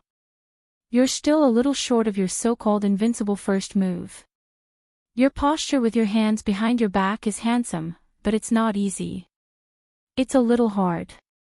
Both of them fell into silence. In the end, Su Fengnian was defeated. Who's going to carry who? "Of course, I want to carry you, but I'm afraid you won't like it. So you have the final say." Thus, a funny scene appeared in the yellow sand of the desert. White Fox's face was wearing a white robe and carrying a young vassal on her back. The young vassal was dragging the iron spear in his hand. White Fox's face complained, "You're worse than a woman." The young vassal, who was living under someone else's roof, said helplessly, "Whatever you say. By the way, White Fox's face, do you still remember the first time we met?" White Fox's eyes were in a trance, but she deliberately said in a cold tone, "I don't remember." "I still remember. At that time, I only thought you were a real master in Jianghu. You were so cool and powerful." The young vassal, who was holding White Fox's neck with one hand and dragging the spear with the other, was rambling. His words became more and more muffled, and he fell asleep without anyone noticing. With her back facing Su Fengnian, White Fox waited for him to fall into a deep slumber before she muttered to herself, "Actually, I once thought that I would bring you with me to travel to Jianghu after I've taken my revenge. The world is so big, we can go anywhere from Jiangnan to Jiangbei." In his sleep, Su Fengnian would occasionally call White Fox's face, and the latter would respond softly. White Fox's face did not tell him that she could use 19 stops at most today, which was enough for her to perish together with Tuoba. She was not afraid of death, but she was unwilling to die. The price of being unwilling to die was that she would never be able to recover to the peak of 19 stops in her life. White Fox's face thought for a while. Since revenge was a big joke, it did not matter whether she would be number 1 in the world in the future. In the end, Su Fengnian, who was in a coma, softly muttered names one by one in his sleep. His ravings were indecipherable. He vaguely mentioned Sweet Potato and Dunhuang City. Bai Hu only knew that when he mentioned the name of Kadanguo, he was crying uncontrollably. Perhaps he only dared to do it in his dreams. Bai Hu could not figure out what kind of mental journey he had to go through to turn such a sloppy young man into the current prince of Northern Liang. He was now an idiot who was confined to a circle. She also could not understand. Did she like the smooth-talking young man more, or did she like the current guy who did not even dare to let go of the broken spear in his sleep more? Nangong Push, who had always regarded himself as a man from the bottom of his heart, suddenly shouted angrily, Su Fengnian. Su Fengnian, who had just woken up, suddenly shuddered. Lying on White Fox's back, he said with a face full of fear, "What happened? Did I touch your breasts? Don't chop off my hand, please don't. It must be a misunderstanding." White Fox's face took a deep breath and quickly dispelled the thought in her mind. She said hatefully, "Take care of your claws. Go back to sleep. How about I carry you instead?" "Shut up." Su Fengnian, who was really exhausted, replied with an "oh," and went back to sleep. At this time, the two of them did not expect that many years later, the new King Liang, who was also as meritorious as Su Shao, would go to Tai and city alone. The new emperor of Liang did not show up. Therefore, what greeted this official who deserved to be called the most meritorious official in the imperial court was not a warm scene of brothers reuniting after a long separation, nor was it a romantic story of a new emperor and official. Instead, it was a situation where he was surrounded by enemies. At that time, it was still White Fox's face that appeared by his side in time. This person named Nangong Push gave the Liang imperial court, or more accurately, the real unification of the world, an absurd answer. "I'm here to pick up my wife." White Fox's face was probably the only person in the world who could treat Su Fengnian as his own woman and like him. And he did not care whether the world liked him or not. Chapter 1800. Happy New Year. In the evening, there was a chapter titled, A Stick of Plum Wine, White Clothes Returned to Beiliang. When Su Fengnian woke up, he opened his eyes and turned his head to look. He discovered that the sun was shining brightly outside the window. Under the illumination of the light, the dust near the window could be seen clearly, but the room was somewhat dim. Su Fengnian retracted his gaze from a distance and saw a fat man sitting on the edge of the bed like a small mountain, Beiliang's protector general Chu Lushan. So it was this fellow's existence that blocked out the sunlight. Chu Lushan, whose back was facing the sunlight, said in a somewhat hoarse voice, "After Sir Nangong brought your highness to Huayang Pass, he left without saying goodbye. I couldn't stop him." Su Fengnian, whose lips were dry, slowly sat up. His breathing was not smooth. A person's back was actually very thin, and the so-called heart of the back was extremely close to the heart. After being hammered by Tuoba with all his strength, it was naturally not as simple as injuring his muscles and bones. Fortunately, Su Fengnian was far too familiar with injuries. After being sick for a long time, he became a doctor. Following the Wudong de Huang Ting Heart Sutra, he looked inside himself and roughly understood the extent of his recovery. He opened his mouth and asked, "Where's the iron spear?" Chu Lushan softly said, "It's in the coffin." Su Fengnian nodded. "Tell second brother Yuan to have the banner of the Great Snow Dragon Cavalry take down and send it here. As for the Great Snow Dragon Cavalry, tell them that they need a new banner. If someone tries to stop them, there's no need to act forcefully. When the time comes, I'll personally explain to those cavalry generals." Chu Lushan said, "Reporting to your highness, Yuan Baixiong has left for Yozhou's calabash mouth.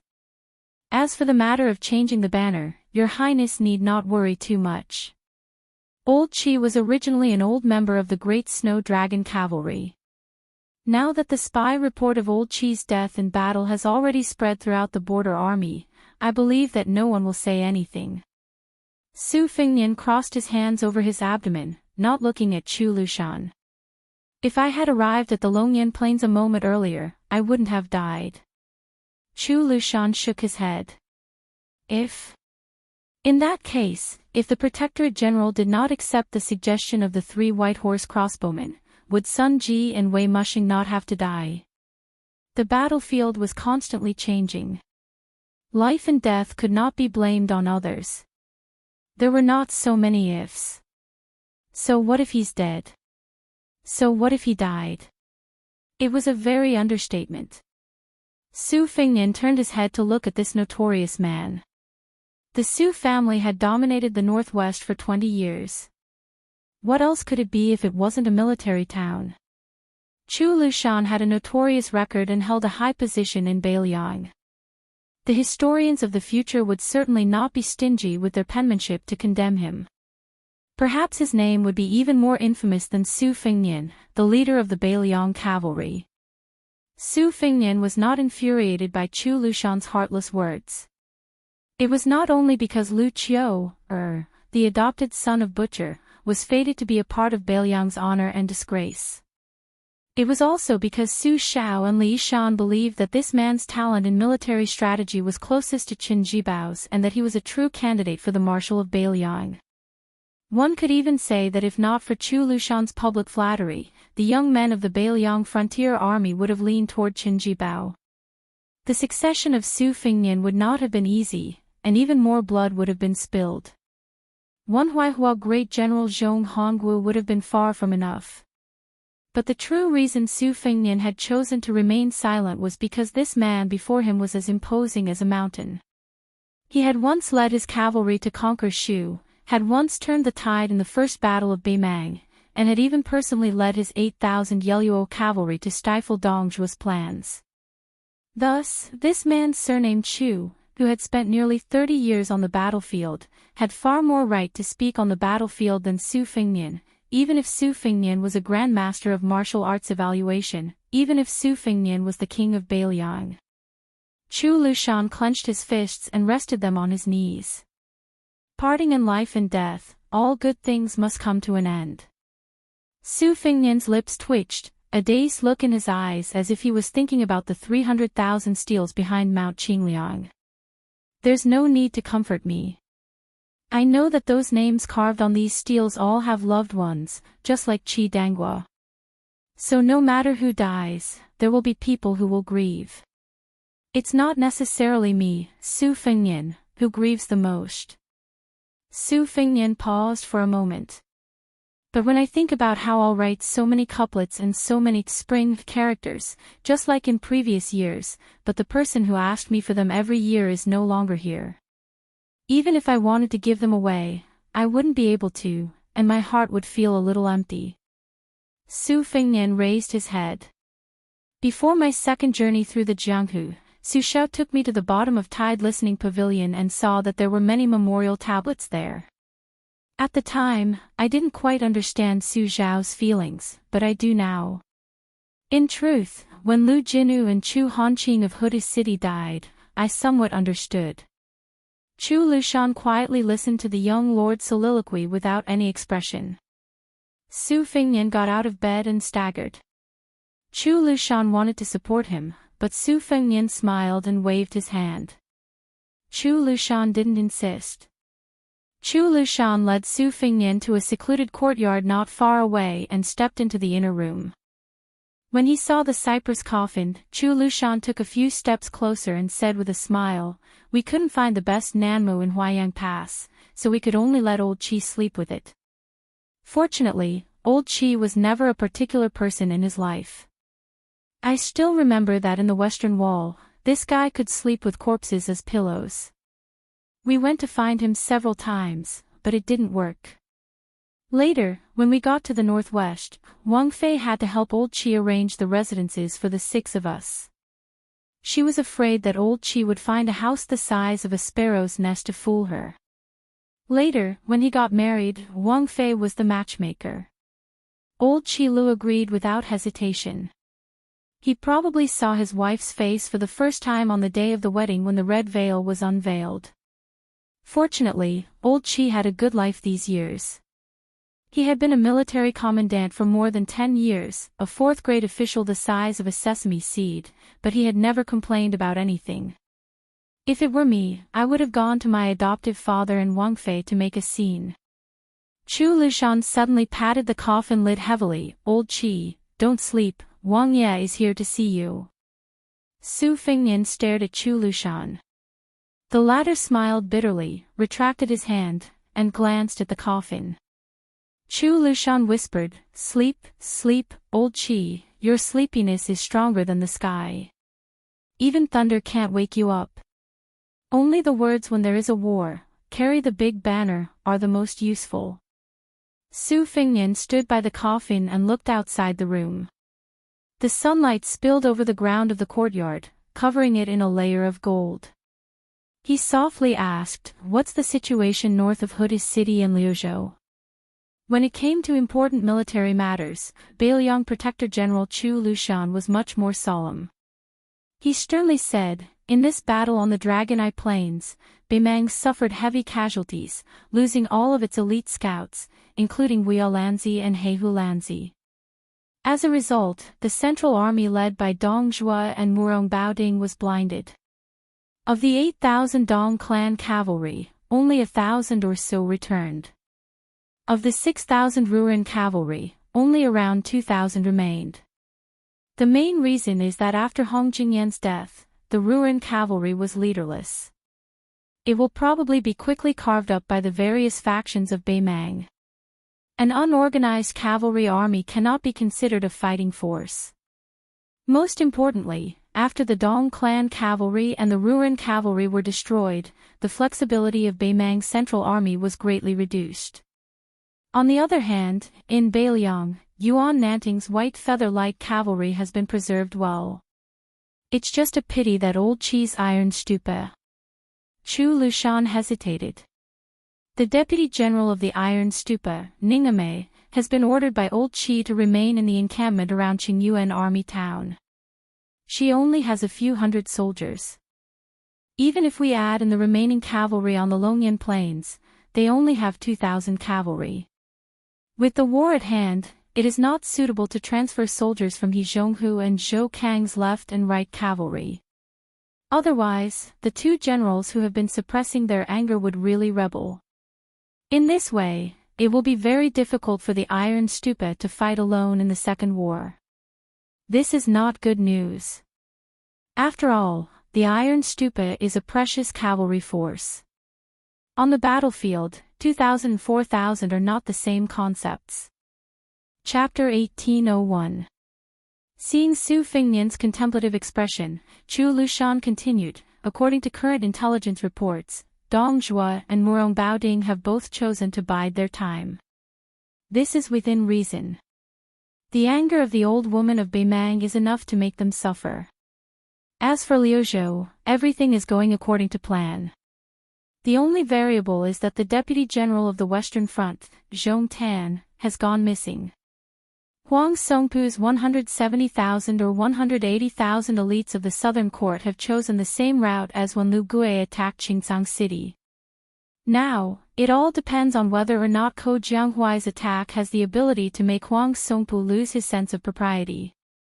Otherwise, if Huang Songpu smoothly advances all the way to Qingcang City, our chances of victory are not high.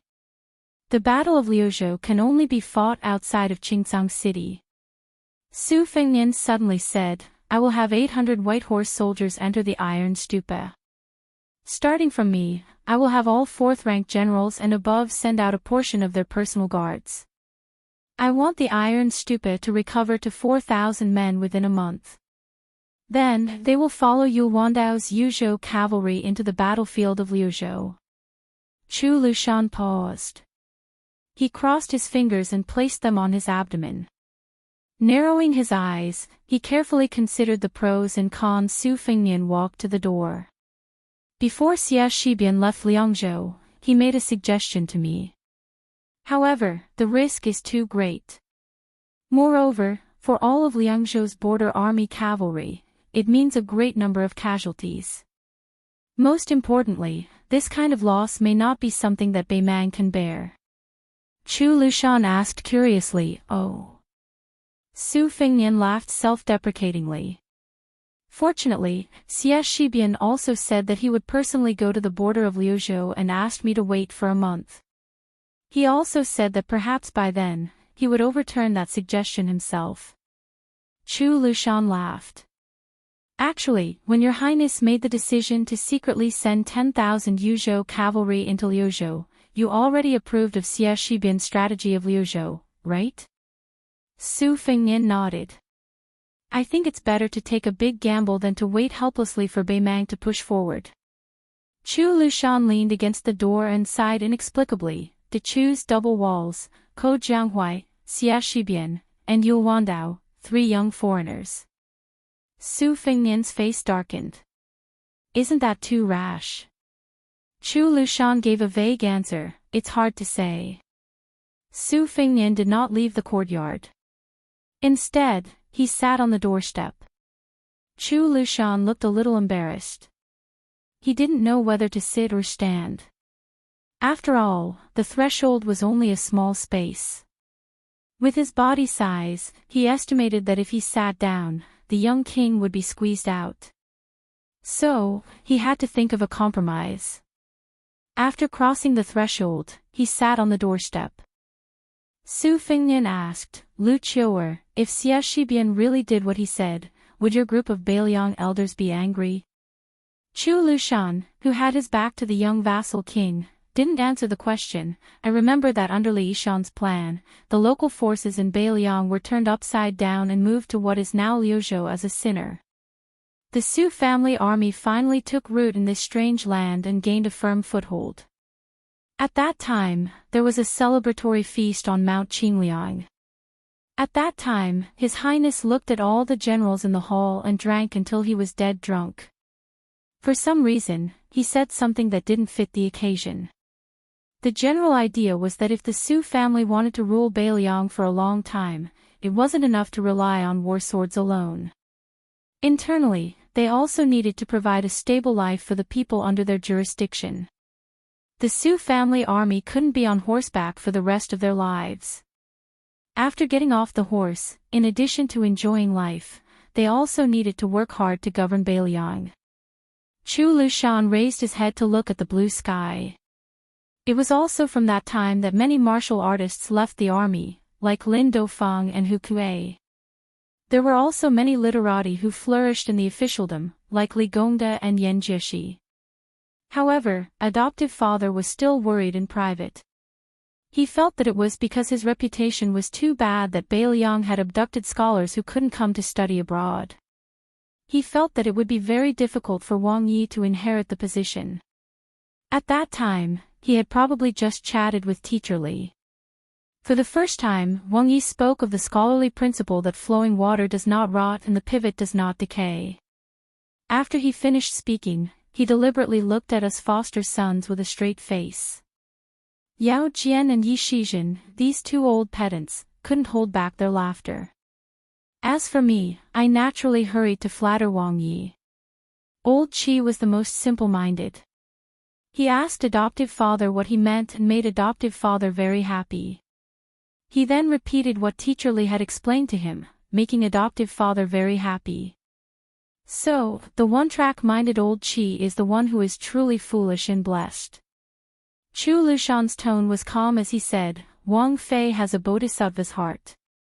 She is good to us 6 foster sons and has no prejudice against anyone. However, her good methods are not the same. She always urged me to study more, that fellow surnamed Qin to laugh more, and that Yao Jian and Yi Shizhen to exercise more. But among the 6 of us, I, Lu Qiu'er, and the other 4 didn't necessarily listen to her every time. Only old Qi was different. As long as Wang Fei said something, it was more effective than an imperial edict. Sometimes, when he made a mistake, even though he knew that Wang Fei wouldn't blame him, he still felt uneasy. When Wang Fei passed away, the 6 of us were all pallbearers. It was very strange. Even the guys surnamed Qin and Yuan Baixiong's eyes turned red. I even cried my eyes out. On the other hand, old Qi was expressionless. I asked why, and this fool said that his adoptive mother had gone to heaven to become an immortal, so he was not very sad. He just somewhat missed her. Su Fingnian smiled and said, so when I was young, every time I got into trouble, I would look for my sworn brother, Qi Dangua. As long as I got someone to pass a message to him, he would immediately bring his troops over. At that time, I didn't think too much about it. I just felt that this sworn brother was the most straightforward. Not only did he help me solve my troubles, he never nagged, never deliberately tried to reason with me. He was carefree and always looked fearless. I felt that even if the sky fell, he would help me hold it up. I remember that in my early years, in a remote county in Lingzhou, which was still called Fengzhou, Li Hanlin, Yan Qizhi, and Kong Wuxia, the four of us had a conflict with a group of descendants who didn't know our identities. We were chased into a mess by the other party's private army. At that time, Qi Dangua happened to be patrolling with a few old generals near Fengzhou. When he heard the news, he immediately led 200 cavalry and charged over, tearing down the east sect of those families as firewood. That disturbance was very big. Because Zhong Hongwu, who was the commander of the Northern Liang cavalry, and a large group of generals from Lingzhou supported him, it caused Qi Dangua, who should have been promoted to Lingzhou's deputy general, to lose his future. After that, Su Xiao was very angry. Because he didn't dare to get angry at me, the crown prince who was used to being lawless, he gave me a fierce beating. I felt sorry, so I secretly brought 2 jars of green ant wine to apologize with Yan Qizhi. At that time, I knew that Qi Dangua would definitely lose his official position. Firstly, I didn't have the confidence to make Su Xiao change his mind.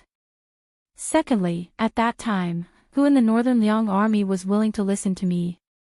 I couldn't rely on myself to give Qi Dangua a similar official position. I was already mentally prepared to see Qi Dangua drowning his sorrows in alcohol. I didn't expect that when I went to his house for the first time, his face was full of surprise. Chu Lushan shook his head. This time, he did not address him as prince. Little Nian, you are wrong. Su Fingnian was a little confused. Chu Lushan slowly said, I have a rough idea of the scene you're talking about. When old Qi saw you, it was not as if he had seen his adoptive father, but as if he was a farmer who thought he had no future. He suddenly saw his younger brother, who had been away from home for many years, return home. Moreover, he did not look down on his older brother, so he was very happy and proud. Su Fingnian was silent for a moment. He smiled bitterly and said, at that time, I only knew how to indulge in wine and women. What future could I have? Chu Lushan smiled and said, perhaps in old Qi's heart, you have always been promising. In this matter, not to mention Yuan Baixiong, even I, Lu Qiu, am not as good as him. Among the 6 people, only old Qi felt that you, His Royal Highness, was promising. He never doubted that you could become a man like your adoptive father in the future. Using the catchphrase of old Qi, whose ancestral home is Dongyue, it's this kind of thing, what's the point of reasoning? Su Fingnian sat on the threshold in a daze. The Protector General of Beiliang had his back to the young lord, and the young lord had his back to the coffin. 2 living people and 1 dead person, both of them were speechless. Chapter 1802. Su Fingnian suddenly stood up. Chu Lushan only noticed that something was wrong a little later. Su Fingnian said softly, it's all right. Don't worry. Even if it's the worst-case scenario, I can still handle it. A graceful figure suddenly swept into the courtyard. It was a female bodhisattva with long black hair. She was the 6th jewel master of Mount Lantua, the female immortal master who lured 100,000 souls out of Xiangfan City.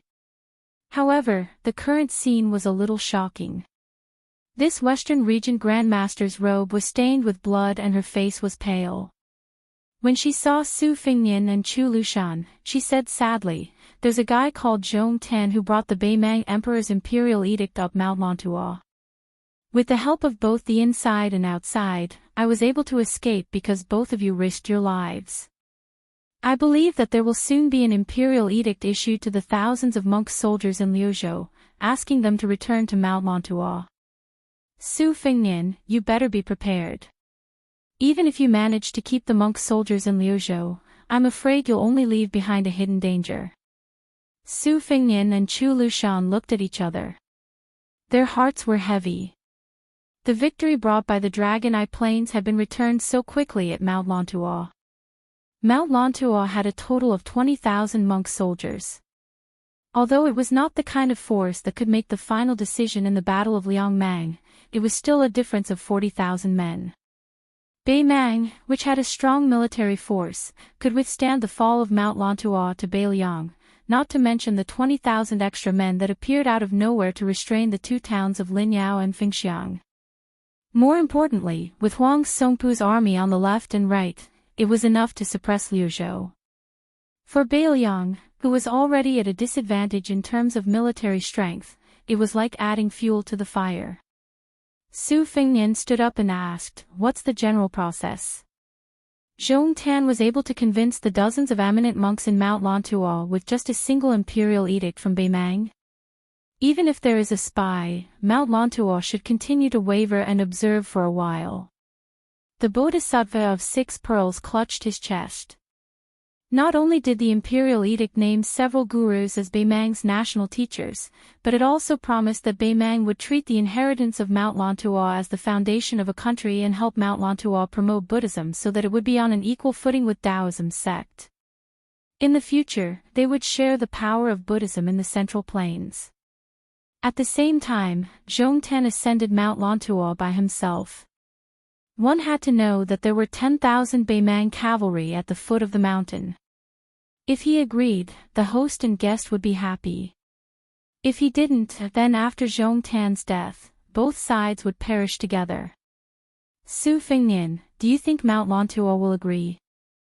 Originally, I wanted to kill Zhong Tan so that I could have no way out. Unexpectedly, the two monks who were spies of Beimang risked their lives to stop me. Now, they are still on the side of the eminent monks of Mount Lantuo from Beiliang. She pointed at herself with a bitter smile. Then I'm the only one left. Su Fengnian thought for a moment and let the Bodhisattva of 6 pearls, who had fled thousands of miles away, rest in peace. Then, he turned to Chu Lushan and said, "We can't trust Kai Anshan, the governor of Linyao City, and Malyoka, the deputy general of Liuzhou who is stationed in the military town of Fengxiang. Both of them aren't people who can rest easily. Send a secret letter to the governor's mansion of Liuzhou with 600 miles of urgent cavalry and let Xie Shibian replace Kai Anshan as the head of Linyao military town. Although Malyoka has been taken over, his prestige among his former subordinates is still there. Let Qingsang City send troops to escort him to Qingyuan military town of Liangzhou. At the same time, let Xie Shibian and Ko Jianghuai have the authority to do whatever they want in the western region and Liuzhou."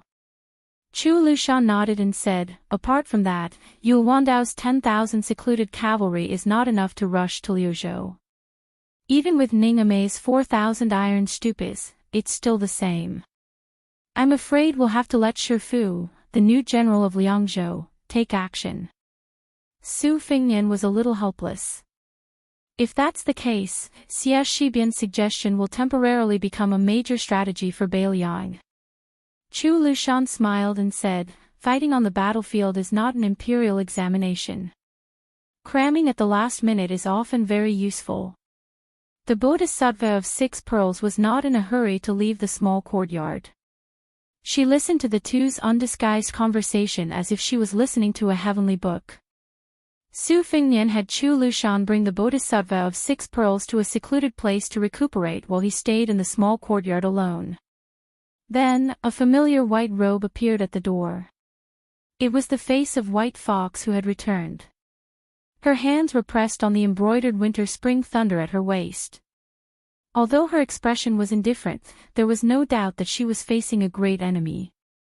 This Grand Master of martial arts, who had no one in front of him after the 18 halt, was treated so seriously and cautiously by this person. Naturally, this person was not Su Fengnian, who was on good terms with him. Su Fengnian took a deep breath and turned around. He saw a slender figure standing beside the coffin in silence. The man who was dressed in white like White Fox seemed to be casually carrying 2 cloth bags of different sizes.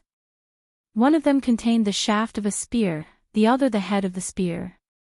The name of the spear was plum wine. The man in white put his hand on the coffin and seemed to be talking to himself. Before Qi Dangguo led the army to battle, he wrote me a letter. He said that if he died in battle, I should find time to return to Beiliang. In the letter, he even stupidly hoped that I could serve Beiliang. He said that as a brother, there was no threshold to cross. After I received the letter, I knew that Qi Dangguo's what if would most likely come true. Therefore, I made an exception and returned here, hoping that I could save his life. I didn't expect that you, Su Fengnian, have been keeping a low profile for so many years. You've finally become a Grand Master of martial arts evaluation, but you're still useless. You can't even save one person on the battlefield. Whether it was in the army of the Su family during the Spring and Autumn War, in Beiliang where he had been the governor for more than 10 years, or in Shishu where he had been bestowed the title of king, the man in white who had always been taciturn spoke a lot today. White Fox pushed the embroidered winter-spring thunder out of the scabbard by an inch with both thumbs. Su Fengnian stood in the doorway between the 2 men in white. At the same time, the 6 pearl bodhisattva also stood outside the courtyard.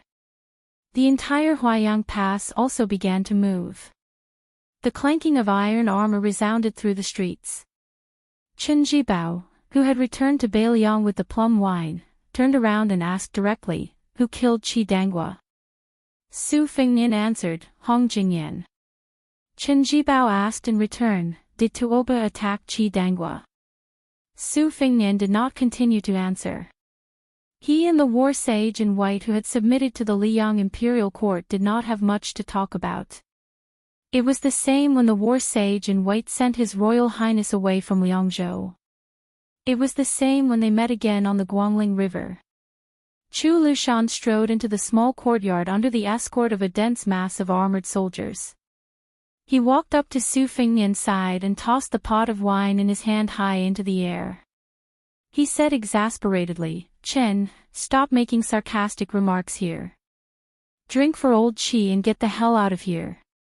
Chen Jibao raised his hand and caught the pot of green ant wine. He squatted in front of the coffin, opened the pot and slowly poured the wine on the ground.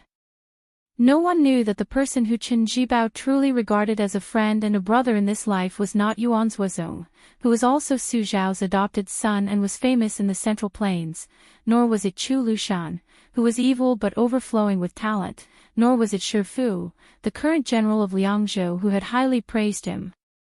It was Qi Dangguo who was lying in the coffin, a man who was not famous in Beiliang, Liang, or Beimang. Chapter 1803. Previously in Beiliang, Chen Jibao only had that remote house in the desert far away from the pass. Only Qi Dangguo visited him many times. The two never had a pleasant conversation and only drank in silence.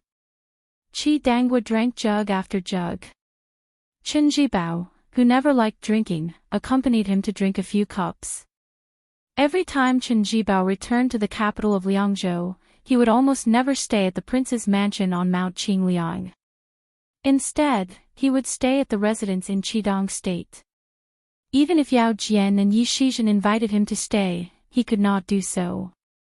The former leader of the White Feather Light Cavalry, Wei Fuqing, and the former commander of the Iron Futu, Dian Xiongzhao, could not understand why General Qin, whom they wholeheartedly worship like a god, would be willing to deal with an insignificant commandant who only knew how to charge and break through enemy lines.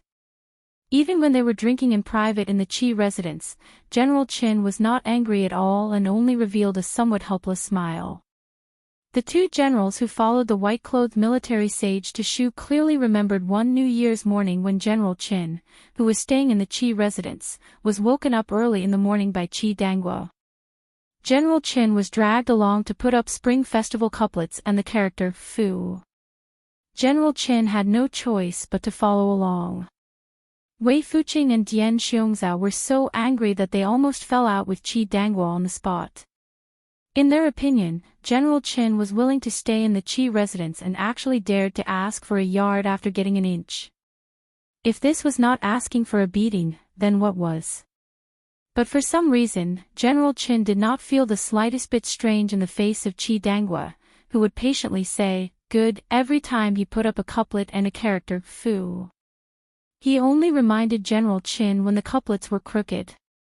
Later, Dian Xiongzhao, who could not figure it out even after racking his brains, mustered up the courage to ask General Qin if it was because General Qin had been saved by Qi Dangguo in the early years on the spring and autumn battlefield. At that time, Chen Jibao smiled and shook his head, saying that he had followed the great general to the north and south to destroy the 6 states. He was the only one who could save others, just like how he saved Yuan Zhuozong in the Battle of Princess Tomb. In particular, he had saved Qi Dangguo as many as 6 times. In the Battle of the Western Wall alone, he had saved him 3 times. Dian Xiong was even more puzzled, but no matter how he tried to get to the bottom of it, General Qin did not give a reason. Chen Jibao poured the wine very slowly. After pouring a pot of wine, he gently placed it by his feet. He raised his head and looked at the brand new coffin that contained his old friend. His lips pursed. Before the Su family's army rose to fame in the Liang imperial court, they had fought too many bitter battles. Every time they lost a battle and needed someone to bring up the rear, there would always be a simple and honest young man who was not good with words standing up first. "I'll do it." He would fight with anyone who tried to snatch it from him. His reason was that my life wasn't worth anything. I was lucky enough to survive the chaos of war, so it didn't matter if I died. During the Great War of the Spring and Autumn period, the flames of war flew everywhere. Emperors and officials would die, and soldiers would die. Naturally, warriors on the battlefield would die more easily. Therefore, life and death at that time was a small matter, a normal matter. However, there were not many people like that young man, who were afraid that they would not die in battle. At that time, the young man surnamed Shi chose to join the army because he could not survive in the chaotic times. Relying on his outstanding physical strength and fearlessness, he slowly became the small leader of Su Zhao's personal guards. Then, after escaping the gates of hell again and again, he became the person he dreamed of as the great general.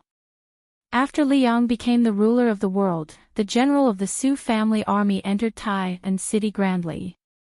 At that time, the city was abuzz with rumors that he, Chen Jibao, was going to be a king with a different surname and take over Nanjiang or the 2 Liao provinces. Then, the young man surnamed Qi, who had just become the general's adopted son, came to him with wine and slammed it on the table. He said fiercely, "Chen Jibao, if you dare to leave the Su family army, I will not treat you as a brother in the future." At that time, his momentum was like that of the white-robed monk Li Dongxin. Chen Jibao in Tai and city didn't know whether to laugh or cry, but he also felt a strange sadness. This person, who looked fierce but was weak at heart, said fiercely. The meaning behind his words was that he, Qi Dangguo, knew that he was not worthy of being treated as a brother. However, that was Chen Jibao's business. In any case, he still treated him as a brother. At that time, Chen Jibao had said unhappily, "Leave the wine and scram." Qi Dangguo unconsciously said, "Oh." When he reached the door, he ran in front of him again. He opened the wine and said seriously, "Yes." When Chen Jibao decided to leave Beiliang, he also brought a pot of wine to Qi Dangguo. The latter seemed to sense something and smiled bitterly. He probably remembered the scene in the past. Qi Dangguo asked, "Leave the wine? Can you also not leave?" Chen Jibao shook his head. Qi Dangwa sullenly finished drinking the wine. In the end, he said, as long as you don't become enemies with Beiliang in the future, we are still brothers. However, if you can't do that, when the time comes, the first Beiliang person you kill with plum wine will definitely be me, Qi Dangwa. This is not drunken nonsense. Chen Jibao took out the letter from his bosom and clenched it in his palm. After he loosened his hand, it turned into powder and scattered everywhere. I have received the letter. However, there are some things you said in the letter that I can't do. No matter how many people that tall and simple young man had killed on the battlefield and how many military achievements he had made, he did not have Chu Lushan's fierce and ambitious spirit, Yuan Zuozong's heroic spirit, Yao Jian's talent, or Yi Shizhen's pedantic spirit. He always had a rustic air about him. Even the cypress coffin after his death looked as rustic as the person lying down. Chen Jibao stood up. He did not turn his head. He sneered and said, the 300,000 iron cavalry of Beiliang died. In the end, it was only to protect the safety of the Zhao family in Liang. Su Fengnian, you are really amazing. Su Fengnian wanted to say something but stopped. In the end, he did not refute anything. When Chen Jibao turned around, he took off the long bag on his back and revealed the true appearance of the plum wine spear. The room was full of cold air. If I were in northern Liang's shoes, there would be a day. Chen Jibao's mouth curved into a mocking smile. He turned his eyes slightly and looked at Chu Lushan. He said calmly, Chu Lushan, don't you want to be the leader of the civil officials? Do you want to be recognized as Wenjin? I will give it to you. Chen Jibao's eyes looked past Chu Lushan and Su Fengnian. He could vaguely see the Beiliang armor through the courtyard door. Yan Wenwan, Yuan Zuozong, He Zhonghu, Chen Yunxue, these old members of the Beiliang Su family will all be conferred the title of king. Shi Fu, Hu Kuwei, Han Laozhan, Ningame, Dian Xiongzong, Wei Fuqing, these Beiliang generals will all be dukes. Even if they died on the battlefield before the world was at peace, they will all be recognized after death. Chen Jibao withdrew his eyes and finally looked at Su Fengnian. What about you? How many things did you bring to the Beiliang cavalry? Only 300,000 stone steels? Chen Jibao wiped away the cloth bag and held the plum wine spear in his hand. Chen Jibao took out the small cloth bag and put the spearhead in it. Although you killed Hong Jingyan, you and I both know that Qi Dangwa died because of you. I don't care how many of Beiliang's 300,000 cavalry died, but Qi Dangwa died. I have to settle accounts with you, the rightful king of Beiliang. Su Fengnian looked at the white-clothed war sage who came to denounce him. Chu Lushan, take everyone and leave Huayang Pass. Take the six-pearl bodhisattva with you. The six-pearl bodhisattva hesitated for a moment and did not insist on staying. White Fox, who was standing at the gate of the courtyard, frowned.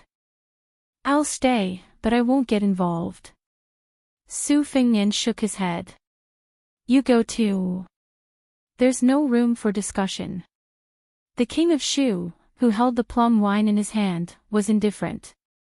He allowed Chu Lushan to leave the courtyard with an ashen face. Then, the bodhisattva of 6 pearls took a deep look at Chen Jibao's white fox face.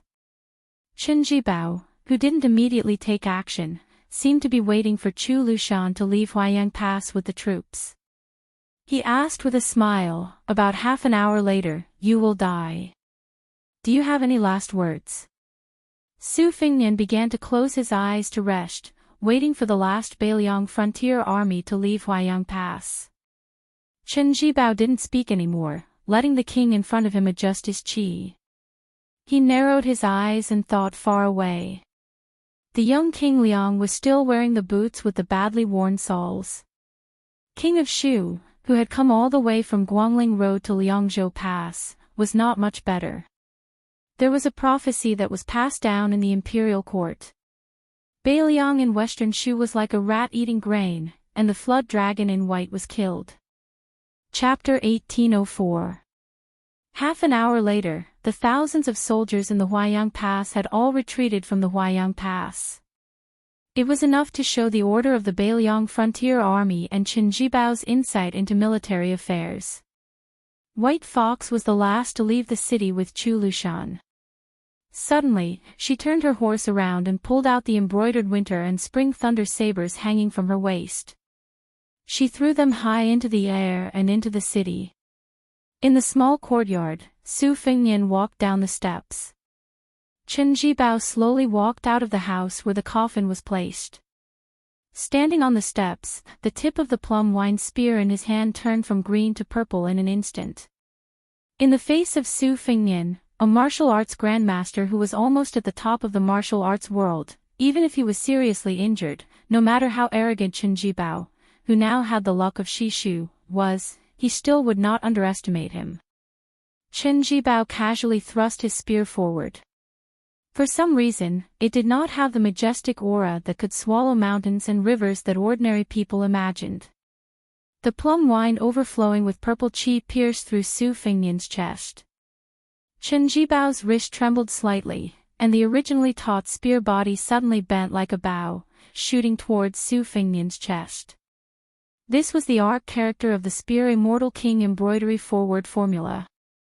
Su Fengnian's hand lightly pushed against the arc of the spear body, and the plum wine was not pushed out. Instead, in an instant, it exploded with a shattering force that was like a bolt of heavenly lightning striking down on the mortal world.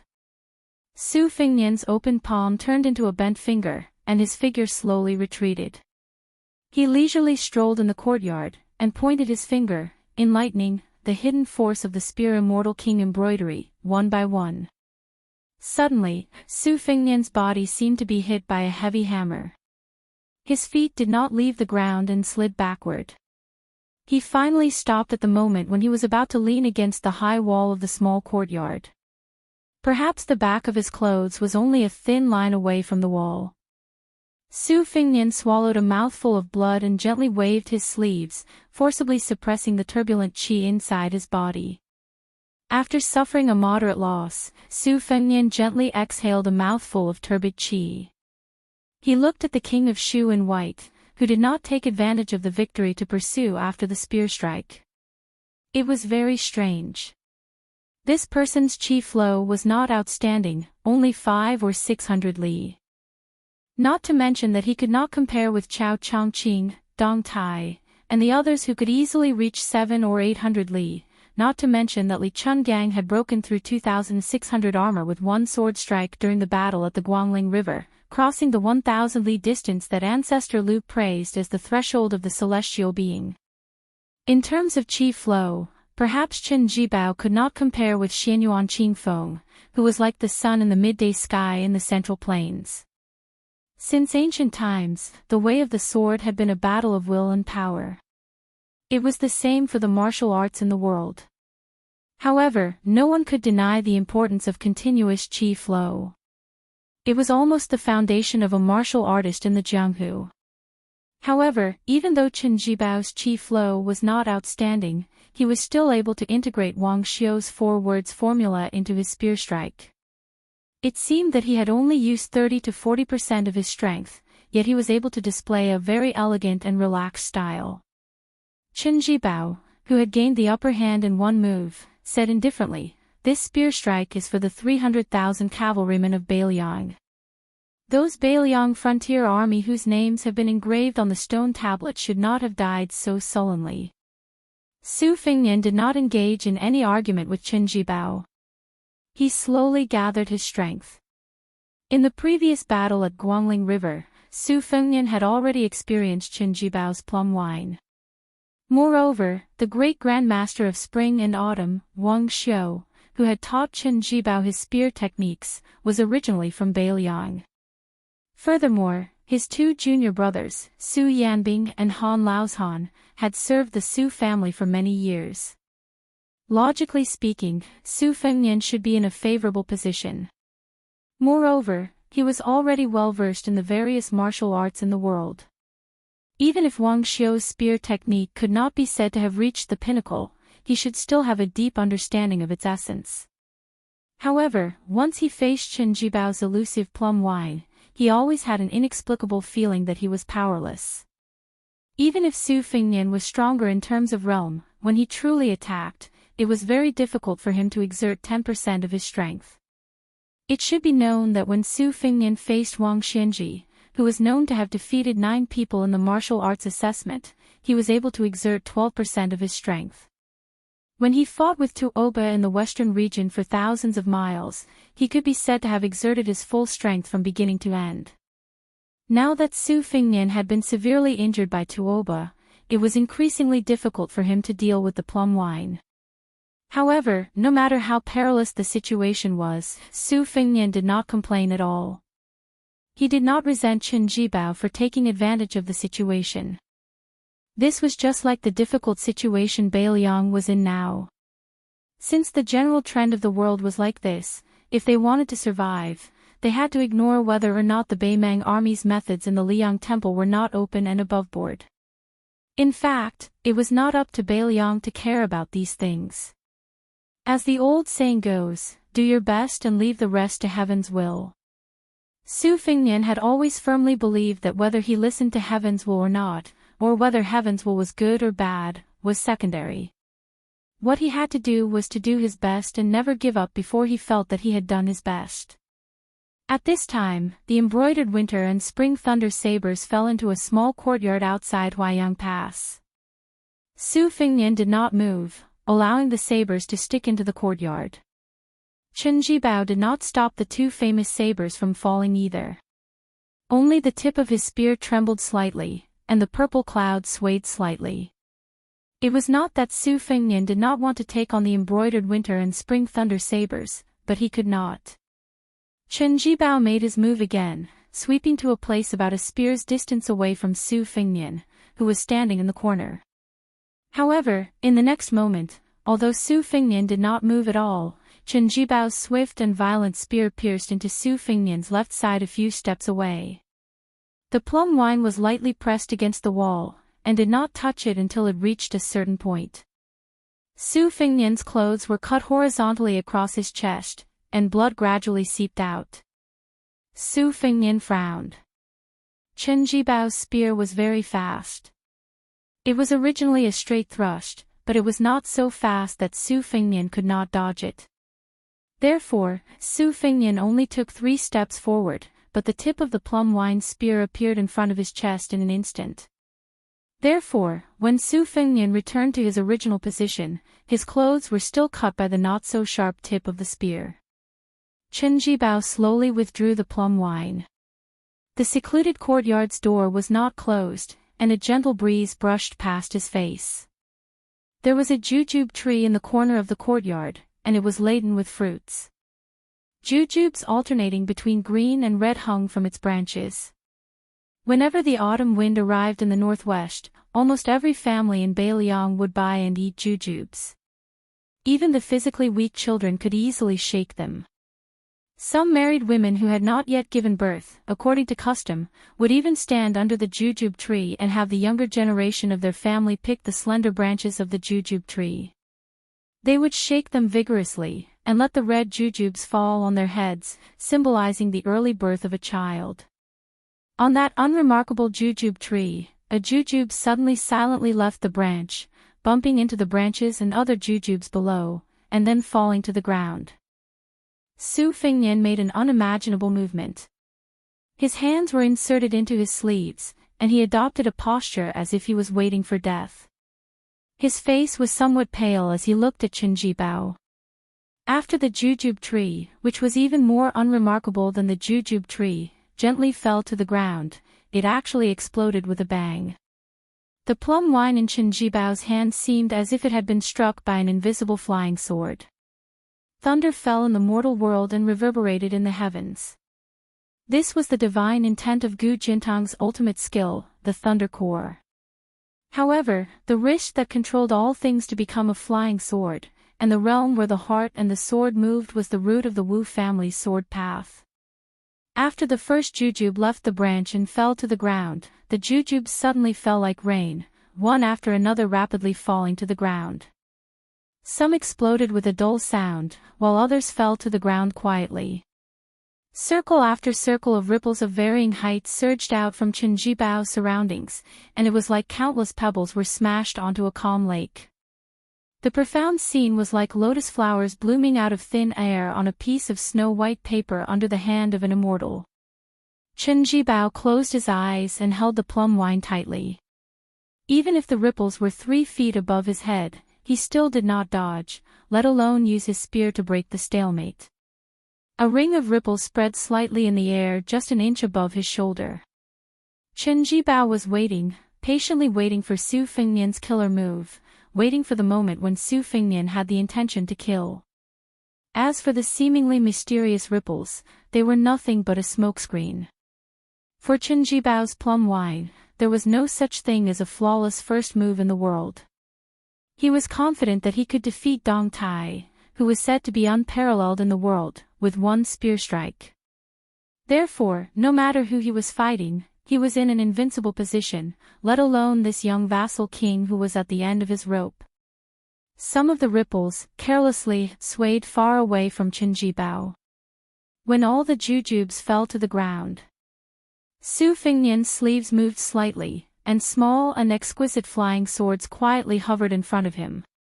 At the same time, the ripples that had disappeared around Qinjibao reappeared. Large and small, high and low. Each of the ripples produced a swaying snow-white lotus flower. A small courtyard seemed to be full of lotus flowers, and there was a faint tinkling sound. This was the lightning pool of Great Peace City's gatekeeper Lu Haosher, and the great yellow court of Wudong's sect master Wang Zhongluo. The lightning pool was full of lotus flowers. In desperate straits, life was full of vitality. Chapter 1805. Qinjibao slowly opened his eyes as if he had sensed the strange phenomenon in the small courtyard. He did not have the slightest awareness that he was in a dangerous situation. Instead, he leisurely looked around carefully. The pond was filled with lotus flowers, swaying gracefully. These lotus flowers should be the materialization of Su Fengnian's spiritual will. The young vassal king who had once inherited Gao Shulu's celestial physique needed to use this kind of celestial method that did not require the use of qi to face the enemy. It seemed that the battle at the Dragon Eye Plains had indeed damaged his foundation. Qinjibao's line of sight looked past the lotus flowers in front of him and saw the 9 pocket-sized flying swords hovering in front of Su Fengnian. He was probably afraid that this thunder pond would not be able to trap him, so he needed to rely on these flying swords, which also did not require the use of qi, to guard against the sudden killing of the plum wine in his hand. He did not know if these 9 small objects were a gift from the legendary peach blossom sword god, Dong Tai. It was said that Dong Tai had given him 12 of them in one go. After that, Su Fengnian had lost some to the enemy outside Shenwu City, Cat Han Xingxian, as well as in the battle with Wang Xianji. Could it be that they had not been replenished? Su Fengnian's face grew paler and paler. He lowered his head and stared at the 9 flying swords hovering in front of him. They were not a gift from Dong Tai as Qinjibao had guessed. Instead, he had asked the great master of the Moism of Mount Qingliang to forge them. The peach blossom sword god had once talked about the process of him forging and nurturing the flying swords. Dong Tai had grown up in the sinister sword mountain of the Wu family's sword tomb, where countless swords were buried. The first ancient sword he had pulled out was Tai Yi. However, Tai Yi had long decayed and broke as soon as it was pulled out. Dong Tai still used the sword's name as his name. After that, he successively found 11 swords that had a mysterious resonance with him. Because he hated the Wu family that had abandoned him and left him to fend for himself on the sword mountain, Dong Tai did not bring any of the ancient swords out of the tomb. After he left the sword tomb empty-handed, he only took 12 sword wills and finally forged 12 flying swords that were stored in a small box. They were respectively Xian Jia, Childhood Sweetheart, Morning Dew, Spring Water, Peach Blossom, Moth May, Vermilion Bird, Huang Tong, and golden thread tie. Su Fengnian had returned to Beiliang after the battle with the imperial astronomer and forged 9 swords according to this method. Fengdu, Old Flood Dragon. These 2 swords were a pair. One was reminiscent of Fengdu's green power, and the other was the old man wearing a sheepskin fur coat who had once said on the river, "The only sword in my life, where there are flood dragons, slay flood dragons." Moose fish. The first time he heard of this name, it was the state scholar teacher from Tide Listening Pavilion who said that Su Fengnian was a kind of bookworm. According to legend, it liked to live among piles of old books. Water spirit. It was because before Su Fengnian forged the swords, he thought of the huge turtle at the spring god lake who had lived for an unknown number of years. Beautiful beard. Liang Imperial Court once had a tailor. He had a purple beard and blue eyes. In his later years, his integrity was not guaranteed. Although he was Beiliang's great enemy, from Su Shaotali Shan to Su Fengnian, they all respected him from the bottom of their hearts. Childish interest. He still remembered the first time he went to Beimang and passed by the Tuma Pass at the border of Yuzhou. There was a child who longed for the Jianghu who plucked up his courage and reached out to him, saying that he wanted to touch Su Fengnian's saber. Wild fox. Once, he chatted with Zhu Zi Su Beiji. This strategist had once teased him that the new prince of Liang cultivated the wild fox Diana, which was not orthodox and would inevitably be plagued with misfortune. Mutton fat. It was because Su Fengnian thought of the servant girl in Wutongan who liked to put on scarlet rouge. He didn't know if she was doing well in Dunhuang. He also didn't know if Huyan Daguan would be able to persuade her to return to Beimang and bring her home this time after entering Beiliang's hinterland. Yi Xin. A dead tree is fragrant. What about a dead person? Su Fengnian had been to many places, met many people, and seen many sceneries. But in the end, he still liked the barren and cold Beiliang the most. He liked this place where every family once wore white clothes. Fengdu, Shen, moose fish, water spirit, old Jiao, beautiful beard, childish interest, wild fox, and mutton fat. Not only did Su Fengnian give these 9 flying swords a divine will, they also contained the spirit in the depths of Su Fengnian's heart. Chen Jibao narrowed his eyes as he looked at the 9 pocket-sized flying swords with different divine wills. It was like he was looking at the life of this young vassal king. In reality, Chen Jibao had already looked on coldly like this for more than 20 years. When he first saw Su Fengnian, Chen Jibao was just a youth who had just entered the Manjia battalion. He wasn't even 14 years old. At that time, his dream was to one day be able to wear armor and ride horses under the heavens with a long spear in hand. When he carefully took the child lying in swaddling clothes from Wang Fei's hands and looked at that young and tender face, Chen Jibao smiled very happily. His son, Su Shao, had helped the Zhao family of Liyang establish the Central Plains. The white-clothed war saint, whose name had spread throughout the capital, had given up the title of king and had silently followed the Su family army to Beiliang. Especially after Wang Fei's death, this man had become even more taciturn, neither too far nor too close. Looking at the young heir surnamed Su, who had abandoned all restraint in Wutongan and idled about outside Qingliang Mountain, the young heir's carefree and unfettered manner, compared to the smoke of the wars of the spring and autumn period. That young man's reputation was too disreputable, while the old soldiers of the Su family died too nameless. There was a stark contrast. Chen Jibao naturally did not have the slightest favorable impression of such a young man. But to say that Chen Jibao had long harbored killing intent towards Su Fengnian, or to say that he harbored thoughts of rebellion against Beiliang, he had overestimated Su Fengnian and underestimated Chen Jibao. This was because Chen Jibao had never regarded Su Fengnian as a worthy opponent. In the past, his only opponent in Jianghu was the spear immortal Wang Xiu, and on the battlefield, there was only the spring and autumn period weapon Yibaikue. Chen Jibao suddenly thrust his spear like a dragon, thrusting his spear towards Su Fengnian, who had a courtyard full of lotus flowers and 9 flying swords lined up in front of him. His momentum was like the Guangling River flowing into the sea. Wherever the spear passed, the lotus flowers, created by Su Fengnian's spiritual will, shattered. Su Fengnian's body did not move at all. He only raised one hand, his index finger gently spinning. 9 flying swords flashed and disappeared, drawing 9 slender trajectories in the air. The 9 collisions between the flying swords and the spear were crisp and pleasing to the ear, like the sound of wind chimes under the eaves of a pond of lotus flowers in a house. Although the flying swords were small, their strength was enormous, their momentum heavy, so much so that Chen Jibao's plum wine deviated from its straight trajectory several times before it approached Su Fengnian's throat. At the critical moment when the spear was about to pierce Su Fengnian's throat, he tilted his head and bent his knees slightly. The tip of the plum wine spear scraped a bloody groove on the left side of his neck. Leaning forward slightly, Su Fengnian seemed to have picked up the plum wine on his shoulder, and then suddenly charged forward.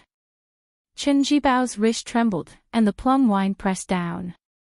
Su Fengnian's shoulder made a loud bang, but his forward momentum did not stagnate in the slightest.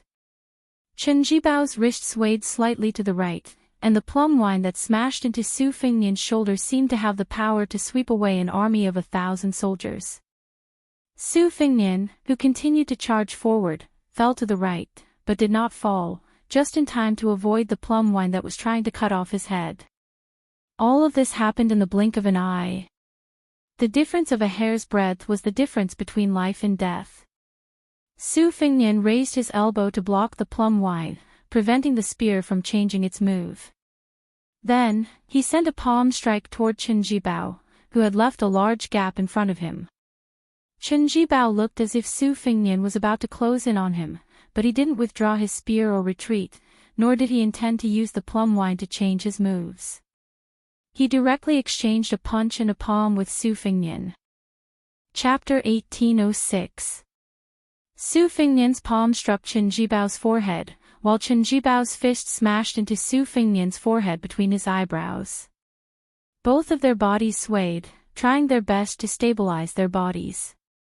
Neither of them was willing to take even half a step back. Then, each of them viciously kicked out with their feet, still seeking only offense and abandoning defense. This time, both of them finally took a few steps back. Then, almost at the same time, they took a few steps forward. Just like before, they raised their arms and struck out with their elbows. The two of them, who had been hit in the head, staggered to the left and right. When Su Fengnian and Bodhisattva Tuoba fought in a narrow alley in a small city in the western region, both of them only moved within a small area. They gave up on the pursuit of a powerful aura and instead used their Dao field in a snail's shell, showing the graceful bearing of a grandmaster who had returned to his original simplicity. Today's battle in Chen Jibao's courtyard could be said to be a different approach to achieve the same result. After the two of them separated by a small distance, Chen Jibao, who originally held the plum wine in his hand, did not necessarily have the advantage of making the first move. After all, the plum wine was too long. It was just that Chen Jibao, whose spear technique had reached perfection, suddenly grasped the air in his palm, causing the spear to slide backwards. After grasping the plum wine tightly in his hand, it became like a 3-foot-long sword that was at the perfect distance to meet the enemy. As a result, the plum wine spear tip struck Su Fengnian's palm earlier. Even though the plum wine spear tip was unusually blunt, when it struck Su Fengnian's chest, it immediately sent the pale-faced Su Fengnian flying backwards. Chen Jibao, who had succeeded in one strike, frowned for some reason. As his body slid backwards, Su Fengnian spread out his arms. His 9 fingers were spread out, leaving only one finger bent. Su Fengnian's 9 fingers separately guided the 9 flying swords that had once again appeared in the air. Under the guidance of the 9 swords, not only did the momentum of his retreat abruptly stop, but it also immediately followed up with a forward momentum as fast as lightning. Su Fengnian leaped high into the air and pressed down with his finger. All of the slightly swaying chi lotuses in the small courtyard dissipated, and the divine will from all directions gathered on his finger. Li Chungang had once wielded his sword on a muddy path in the rain. Immortal One's sword knelt down. Chen Jibao raised his plum wine spear in front of him. The plum wine was flicked by a finger, and the spear bent in an exaggerated arc. The tip of the arc heavily smashed onto Chen Jibao's forehead. The king of Shu was knocked back until his back was pressed against the wall. Only then was he able to stop himself. After Su Fengnian's feet landed on the ground, he said calmly, "I'll return the slap you gave me on behalf of Beiliang's 300,000 cavalrymen." Chen Jibao forcibly swallowed the blood that was about to gush out of his throat. He tightened his grip on the spear, and only then did the plum wine in his hand stop shaking violently. Chen Jibao twitched the corner of his mouth and looked around. The coffin in the house, the jujube tree in the corner, the scattered dates on the ground, and the two embroidered winter-spring thunders that had never been used. Finally, he looked at the young king who had just suffered one disaster after another. Chen Jibao slowly took off the spearhead and walked into the house. He put the plum wine back into the cloth bag and carried it on his back. He walked straight to the door of the courtyard. Just as he was about to step out of the threshold, he stopped, turned his back to Su Fengnian, and sneered, "You don't even dare to rebel. How can you be the king of Beiliang?" Su Fengnian asked back, "Do you know why Su Shao doesn't want you to be the king of Beiliang?" Chen Jibao took a step out of the courtyard and left behind a strange sentence. "We both know that this matter has nothing to do with you." Su Fengnian stood where he was and did not stop Chen Jibao from leaving. Some things, it was not about whether one dared to do it or not, but whether one could or did not want to do it. Previously, when the two fought on the Guangling River, they did not reach the point of exchanging lives. Today, it was still the same because neither of them wanted to. At that time, Su Fengnian wanted to lead 10,000 great snow dragon cavalry to save Jiang and I, and Chen Jibao, who had left the territory of the king of Beiliang, wanted to obtain chestnuts from the fire of Guangling Road. Now, it was Su Fengnian who wanted to lead the Beiliang cavalry to block the 1 million troops of Beimang, and Chen Jibao was most likely a tiger that had left the deep mountains, and had truly begun to aspire to rule the world. Chen Jibao slowly walked on the empty streets of Huaiyang Pass. After walking out of the city gate, he did not look at the thousands of elite cavalry outside the city with complicated expressions. He only said to the white face that had entered the city with him, "Do you want to come with me to Guangling Road, or do you want to stay in Beiliang?" Although Xia Guanying is dead, no matter what his original intentions were, after all, he had helped me capture a bowl of Shu Jiao. Because of his kindness, I will return what I owe him to you. The white face nodded. It just so happens that I want to go back to my hometown. It's on the way with you. Both of them were dressed in white, and were the most romantic people in the world. Chu Lushan hesitated for a moment, but still asked the cavalry under his command to leave 2 Beiliang war horses for them. Chen Jibao did not refuse. Chu Lushan looked at the former Beiliang governor who had mounted the horse, and said angrily, "Surnamed Chen, the next time you come to Beiliang to stir up trouble, you won't get such treatment." Chen Jibao, who was carrying 2 cloth bags on his back, did not pay attention to the fat man's threat, and urged his horse to leave. The 2 horses went further and further away. The white face suddenly asked, "Chen Jibao, what are you thinking? Why is there only murderous intent, but no murderous intent? If not for this, I would have stopped you from entering Huaiyang Pass." Chen Jibao remained silent. The white face suddenly turned the horse's head, and said self-mockingly, "I almost forgot. Wait for a moment, I'll go get my sabers." Chen Jibao rode slowly for a while, and then gently pulled the reins.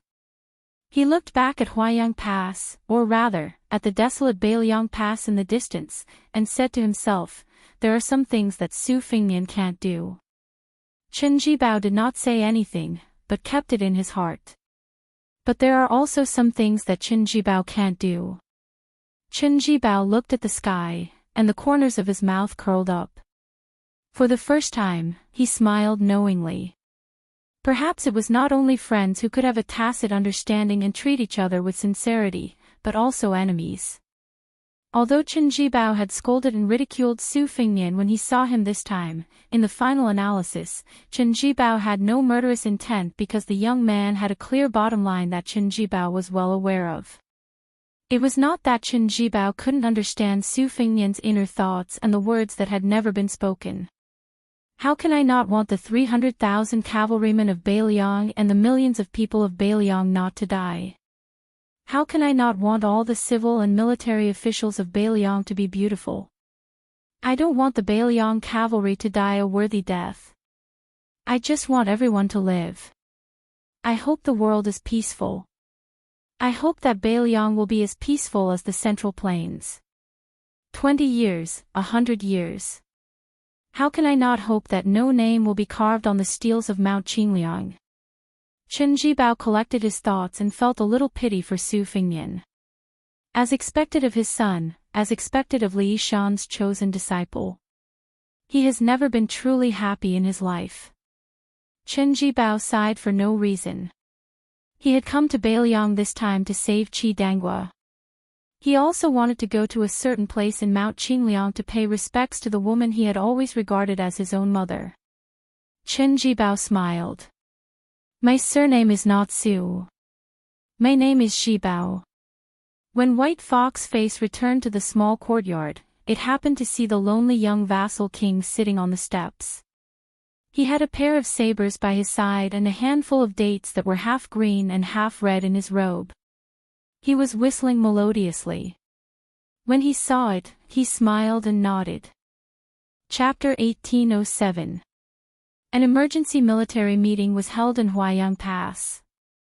In addition to the commander of the Beiliang cavalry, Yuan Zuozong, Yan Wenwan, He Zhonghu, Chen Yinchue, great ancestor Gu, and Zhou Kong, these 5 generals with the highest official positions in the border army, as well as the governor Chu Lushan, the deputy generals of the left and right cavalry outside Liangzhou Pass, Liangzhou General Shi Fu and Yuzhou General Huang Fuxi, the main generals of the 4 military towns of Fuling, Liuya, Zhongzhong, Qingyuan, and captains with real power.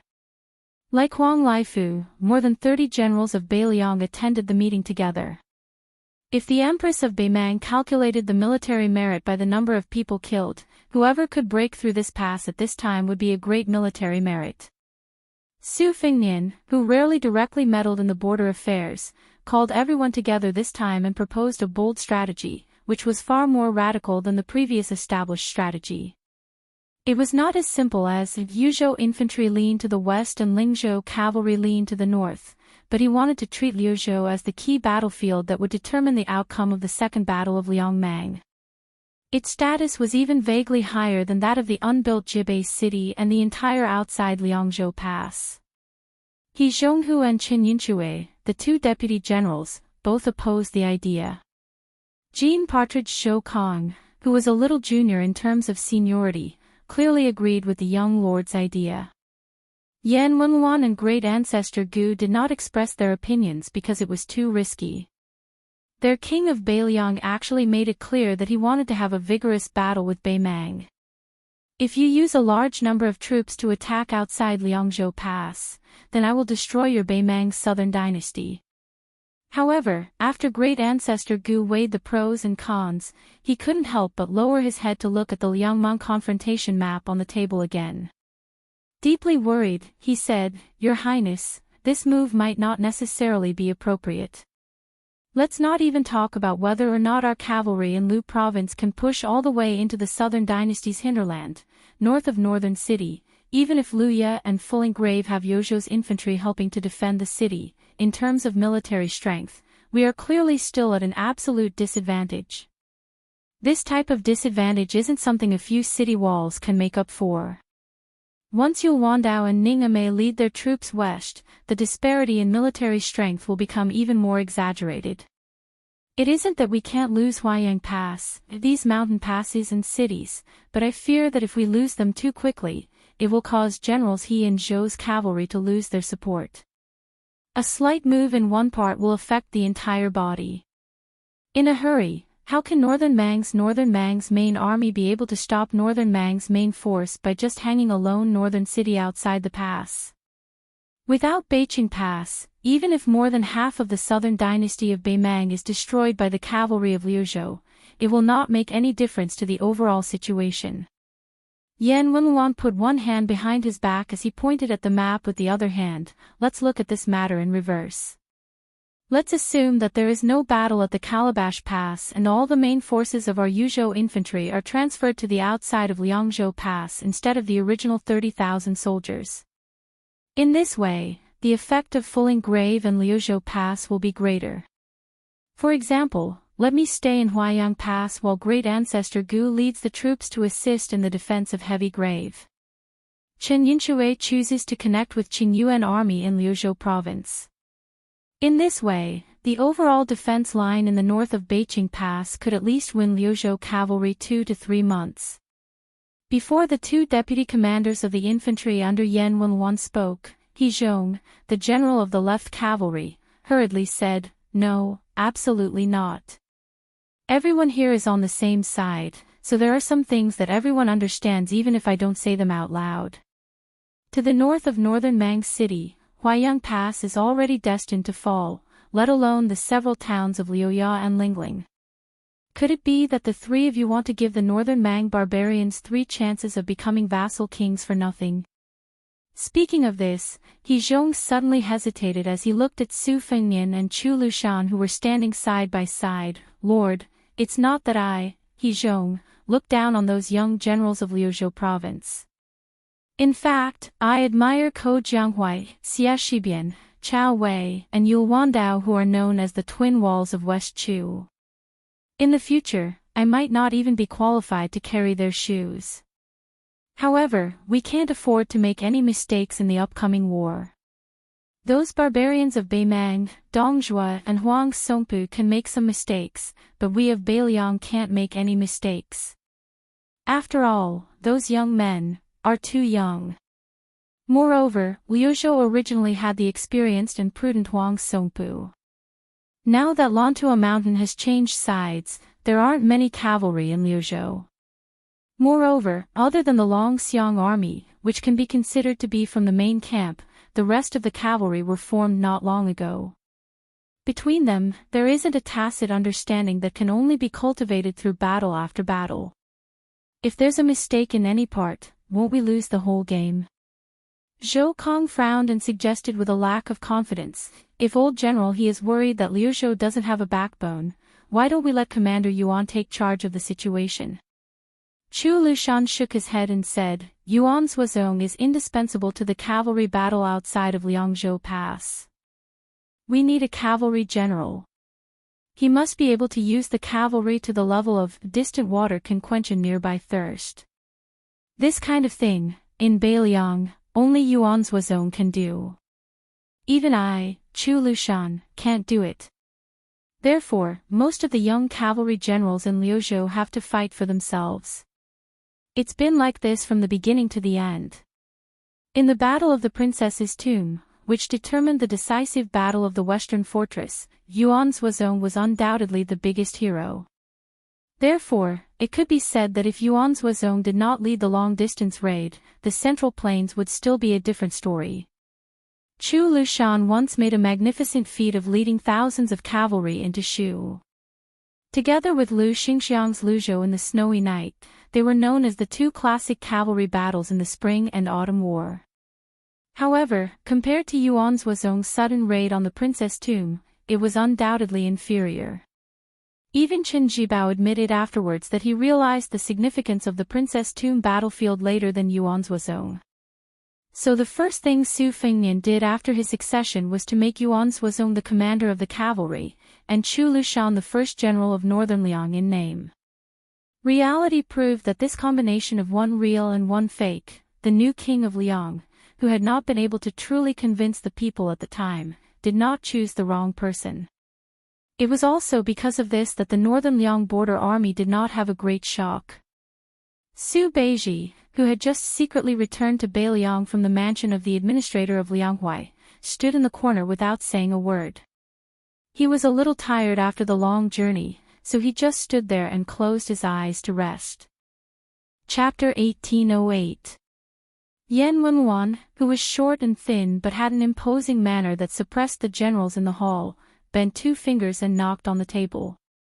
She turned her head and asked, "Commander Chu, Chao Wei transferred 10,000 cavalry from the border army, Yu Wandao's 10,000 Yoqi cavalry, Ko Jianghuai mixed with a considerable number of young and strong cavalry from Liuzhou, plus Xia Shibian who temporarily took over the two towns of Linyao and Fengxiang, with a total of no more than 6,000 cavalry, and Ningamei's iron stupa that was urgently replenished after its vitality was greatly damaged.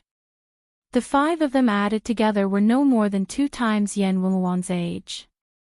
Do you really want to bet on them to turn the tide? Aren't we asking too much of the old people in Liangzhou and Yuzhou?" The root of this debate was actually whether these young people could shoulder the great responsibility and whether they deserved the sacrifice of the border army of Liangzhou. If they couldn't hurt Beimang's southern dynasty and force the middle army of Beimang into the situation of entering the enemy alone, no matter how many enemies the Liuzhou cavalry killed, even if they killed all the civil and military officials in the imperial court of Xijing, as great ancestor Gu said, it wouldn't do any good to the overall situation. Once Beijing was lost, Liangzhou, which had no military strength, would definitely fall and there would be no need to fight this war. Chu Lushan rubbed his hands and grinned. He looked at the young lord out of the corner of his eyes. Just as Su Fengnian was about to speak, Su Beiji finally spoke. When the great general led the Su family army to the south and north, they trampled the 6 countries. I remember that king of Shu Qinjibao, Commander Chu, and Commander Yuan were all very young. Su Pu, Wu Qi, and the others weren't that old either. Even General Yan was considered a young general. That's why the Ministry of War of Liang had the sarcasm of a kid lieutenant, General Crown. Whether it was Ko Jianghuai, Xia Shibian, Chao Wei, Yu Wandao, or Ningamei, they weren't the kind of great generals who only knew how to talk on paper.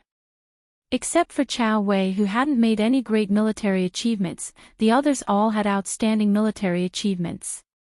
For example, Chao Chongqing dared to appoint Ko Jianghuai and Xia Shibian as the main generals of West Chu's eastern and western fronts respectively.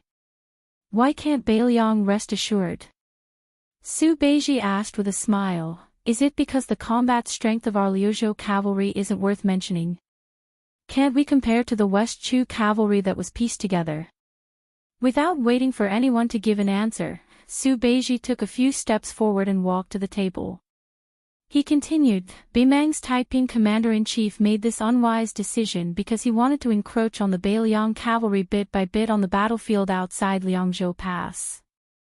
In fact, he was also forcing us Beiliang to follow this unwise decision together with Beimang. To put it bluntly, as long as the Beiliang cavalry chose to fight the Beimang barbarians north of Jbiqing to the end, then even if we didn't take any risks and didn't rely on the battle in Liuzhou to break the stalemate, everyone in this room would still be unable to escape death. It's just a matter of time. In my opinion, we shouldn't always think about how to not lose too badly. We shouldn't only think about sacrificing all of our border troops just to kill hundreds of thousands of Beimang cavalry. We should think about how to win and win in a way that will convince Beimang and Liang wholeheartedly. Su Beiji pointed at the table. Suddenly, his smile disappeared. He said in a low voice, now the opportunity has come. It's right in front of our eyes. Su Fengnian turned his head to look at this fellow and smiled slightly. Yan Wenwan and He Zhonghu, these experienced generals, were not hot-blooded hotheads. After hearing Su Beiji's words, they didn't show too much excitement. Instead, they became more cautious. Partridge Shou Kong was publicly recognized as the most violent general in the Beiliang frontier army. He had always believed that the best defense was offense. He probably knew that the outcome of today's meeting would determine the survival of Beiliang. He didn't add oil to the fire. Instead, he said carefully, there is no need to doubt the talent of those young men. Now, I want to confirm one thing. That is, can the leaderless cavalry in Liuzhou really lead Huang Songpu by the nose? As the only civil official in Beiliang, Su Beiji suddenly made a move that made all the generals in the room not know whether to laugh or cry. He pointed at the king of Beiliang not far away. You have to ask him about this. Today's dispute was caused by him. Su Fingnian, whose face was somewhat pale and sickly, couldn't help but laugh. He slowly said, Ko Jianghuai and Ko Jianghuai are used to using troops on the western border. I believe everyone has seen the report from Fu Shuifang and the report from the imperial court, and have a general understanding of it. Each of them has their own peculiarities. The turning point of the Guangling War, the turning point of West Chu's national power, was actually when Ko Jianghuai left the battlefield in a fit of anger. As for the reason behind this, it is not within the scope of today's discussion, as it also involves Ko Jianghuai's privacy. However, when we look back at that battle that left the imperial court battered and battered, it is not difficult to realize that these two sides of West Chu, one on the left and the other on the right, surrounded and protected West Chu. Their opponents were Yan Jinchuan, Yang Xinxing, Lu Xingxiang, Wu Zhongshuan, Chen Jibao, and others, all of whom were masters of the art of war. Although the later stages of the war began to tilt in Li Yang's favor, there were also some factors outside of the battlefield that caused Lu Xingxiang and Chen Jibao to not send out their full strength. However, West Chu was still able to maintain a balance of power, which was not easy. Thus, I am very much looking forward to seeing the two of them working together again in Liuzhou. Su Fingnian smiled and said, if Liuzhou's opponent was Dong Zhuo, who was adept at surprise attacks, and not Huang Songpu, who was prudent in using troops, I would be as worried as many people. In reality, in Liuzhou, the person I truly view as a great threat is that Zhong Tan, who caused Mount Lantua to fall to Beimang's side. Chu Lushan said darkly, that is why His Highness has specially arranged a feast for that kid Zhong Tan. The 90 Wu family cavalry left outside Liangzhou Pass will be led by Su Yambing to the western regions and cooperate with Chao Wei to kill Zhong Tan. Su Fingnian lowered his head to look at the map of Beimang's territory of the southern dynasties. He said softly, Beimang's military strength is extremely strong, otherwise it would not give us such a headache. However, Beimang's imperial court is filled with all sorts of problems that have accumulated over time.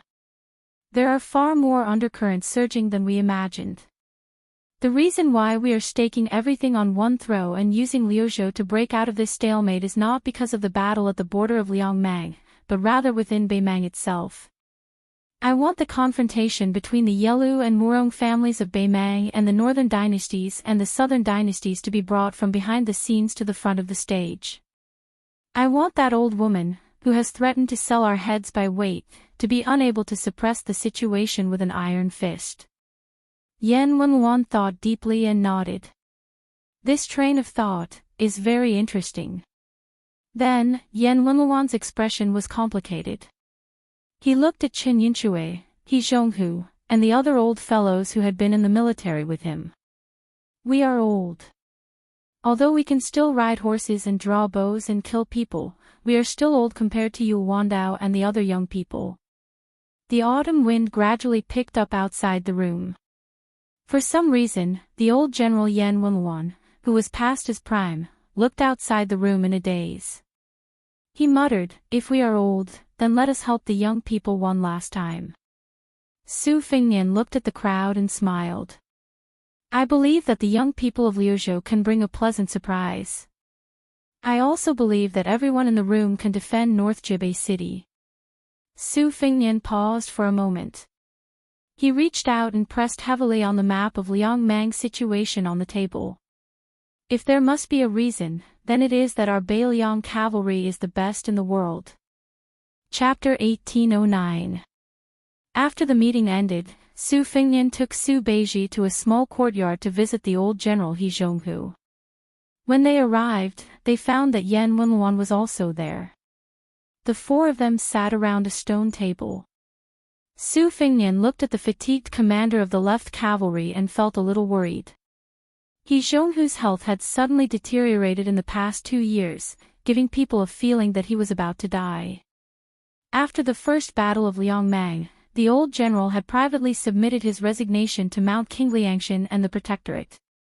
At the same time, he recommended Yul Wandao to be the second deputy commander of the left cavalry to Su Fengnian and Chu Lushan. The reason why he did not let the young Beiliang commander directly take charge of the left cavalry was because of this old man's shrewdness. After all, the untamed Liangzhou border army had always looked down on the Yuzhou army. Yul Wandao, who was born in a rich family of the Central Plains, had no connection with the Liangzhou border army.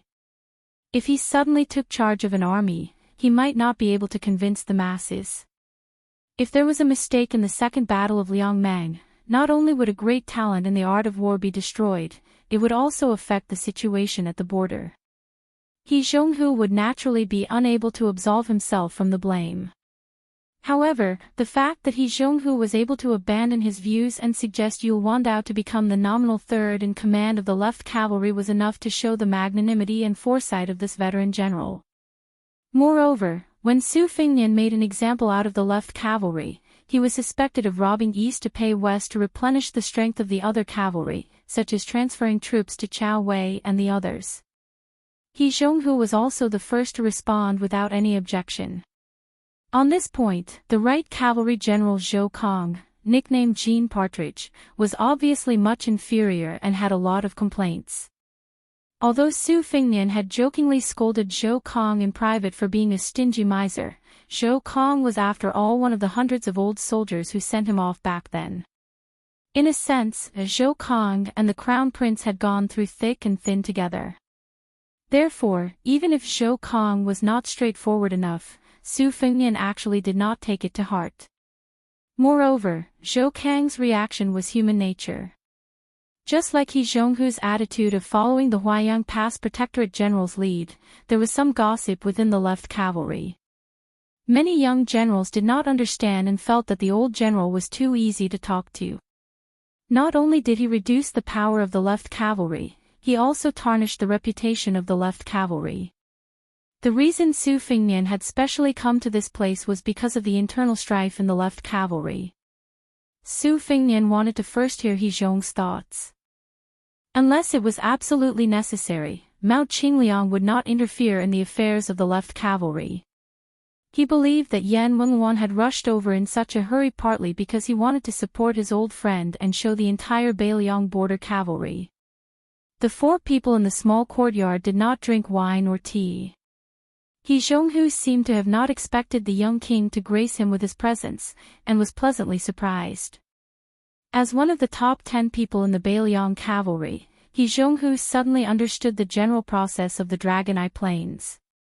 He knew that Su Fengnian had personally killed the leader of the Ruren cavalry, Hong Jingyan.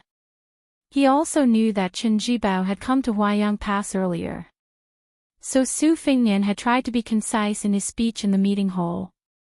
His face was extremely pale, and this made the old general feel even more guilty.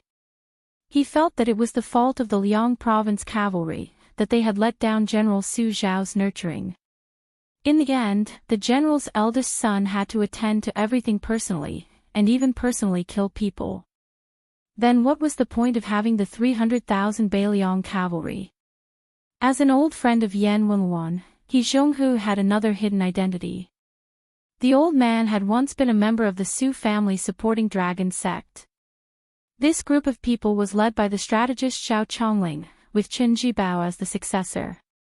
Wu Qi, who was General Su Zhao's brother-in-law and one of the main generals of the Su family's cavalry, Yan Wenluan, He Zhonghu, and the others were the backbone of the force. Yao Jian and Yi Shizhen's foster sons were also very close to them. Li Shan's faction, which was ridiculed by the supporting dragon sect as being of the anti-dragon faction, was much weaker overall. If not for the fact that at the last moment, Wang Fei Wu Su clearly expressed that she did not support Su Zhao's betrayal of Liang to rule over the river, the Su family would not be called King of Beiliang. Maybe Su Fengnian was the ruler of the entire vast territory south of the Guangling River, but it was also possible that the Beiliang frontier army did not have any old people because they were all dead people who plotted against them and died. Because of this difficult relationship, He Zhonghu had some obscure thoughts about this young vassal king who had turned the tide. He did not promote a direct line of descent from within the left cavalry to be the next general, but chose an outsider, Yul Wandao, to take over the magpie's nest. This old man past his prime might have some thoughts of compensation and atonement. Yan Wenwan, the number 1 soldier in the Northern Liang army, had a gloomy expression on his face. He said bluntly, "Your Highness, there is something that you must have heard. Li Yanchao, that brat, is an ingrate who forgets favors and violates justice. He Zhong brought him to his current position and is even closer to him than his own son.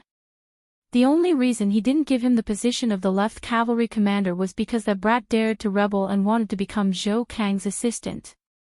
This little bastard's ability to lead troops into battle is indeed not bad, but his conduct is improper.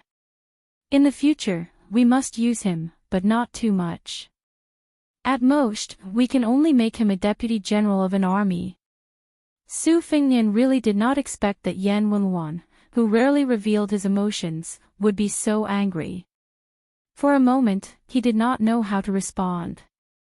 Rebel, ungrateful, improper conduct, these were extremely heavy words. Coming from the mouth of Yan Wenwan, one of the few high-ranking officials of Beiliang, these words were enough to make any Beiliang's middle or high-ranking military officer completely lose their chance to have any real power or high position. In fact, Su Fengnian was no stranger to Li Yanchao's reputation. He was one of the 4 fangs of Beiliang, sharing the same fame as Dian Xiongchao, Wei Fuqing, and Ningame. His military service was outstanding.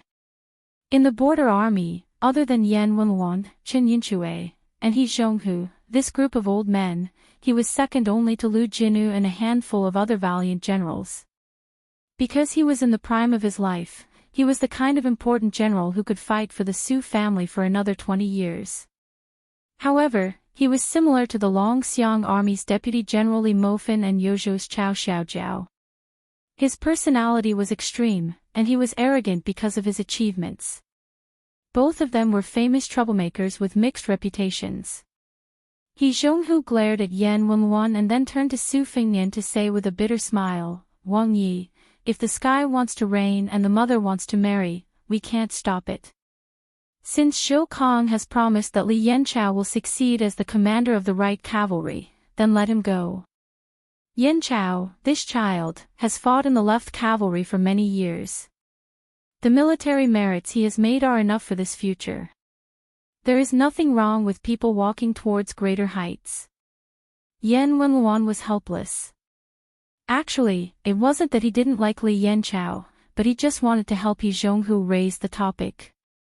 If he, Yan Wenwan, was the bad guy, then He Zhonghu, who couldn't put down his face, would just nod his head. It wasn't that Li Yanchao couldn't leave the left cavalry, but he couldn't encourage this trend. Otherwise, wouldn't Jean Partridge's little hoe fly away? He Zhonghu's illness was not light. Would he really have to lie in bed in the future and hear the grievous news of the right cavalry falling apart? Was he really not afraid of dying with grievances? Yan Wenwan sighed. He had known He Zhonghu for most of his life and admired this old man. He didn't have a family in his old age and only raised a few lame old horses. He managed the army like a long-winded auntie. He treated the soldiers like his own children. They ate, drank, and peed in the army, no different from normal soldiers. There was no special treatment to speak of. Therefore, young people like Li Yanchao could be said to have been trained by He Zhonghu from small pawns to meritorious generals. Hearing that Li Yanchao was going to leave the left cavalry, how could Yan Wenwan not be angry? It was difficult for an upright official to resolve family matters. It could be seen that even if it had reached the stage where father and son had a falling out, He Zhonghu still couldn't bear to delay Li Yanchao's official career. He was afraid that the young vassal king would have a bad impression of Li Yanchao, to the extent that it would be difficult for him to be promoted in the right cavalry. Su Fengnian thought for a moment and slowly said, "To be honest, as long as Li Yanchao remains outside the Great Pass, it doesn't make a difference to me whether he works for the left cavalry or moves to the right cavalry to climb up. Moreover, the left and right cavalry's extreme xenophobic tradition is indeed not beneficial to Beiliang. After all, flowing water does not rot and the pivot does not rust. Even without Li Yanchao's matter, I originally wanted to let the left and right cavalry carry out some exchanges of generals. Back then, when I integrated the armies of the 3 provinces within Beiliang, I only set up 14 captains with real power. However, the first great battle of Liangmang is imminent. I was afraid that too much of a commotion would cause the border army to become unstable and affect the war situation. That was why I didn't move the border army outside the Great Pass." Yan Wenluan narrowed his one eye and didn't say anything. Yan Wenluan did not oppose the border army restructuring. However, what this Beiliang infantry commander was not used to was that the young king did not hesitate to bring it up in front of him. Especially at this time when the left cavalry was in chaos and He Zhong was about to leave the border army due to illness. These words seemed a little cold and solemn. He Zhong was filled with emotions and did not know where to start. The old man's face was dejected and lonely, and his eyes were in a daze. Some rich old people in their twilight years, only when they were sick and had lost all hope would they start to envy the poor and healthy. However, He Zhong was different. Although he had a high position in the Beiliang border army, he did not have any children to inherit the family business. He did not even have a house within the Beiliang Pass. He was completely different from Huaihua great general Zhong Hongwu, who treated the entire Lingzhou as his backyard. He Zhong's old and sickly appearance was that of a hero past his prime. Su Fengnian was very familiar with this kind of helpless hero past his prime. Su Fengnian and Su Beiji left the courtyard. Su Beiji's brows were tightly furrowed. Su Fengnian smiled and asked, "Zhu Zi, are you curious why I did not help He Zhong calm down the left cavalry?" Su Beiji looked back at the courtyard door. "Forget about He Zhong, aren't you afraid of angering Yan Wenluan? Aren't you afraid that the 2 old people will think that you are cold-hearted? That you are a cruel and merciless king?" Chapter 18:10. Su Fengnian and Su Beiji walked side by side in the dark alleys. Su Fengnian stretched out a hand and gently brushed it against the wall. As he walked, he said, "Then you can just think of me as bullying a good old man."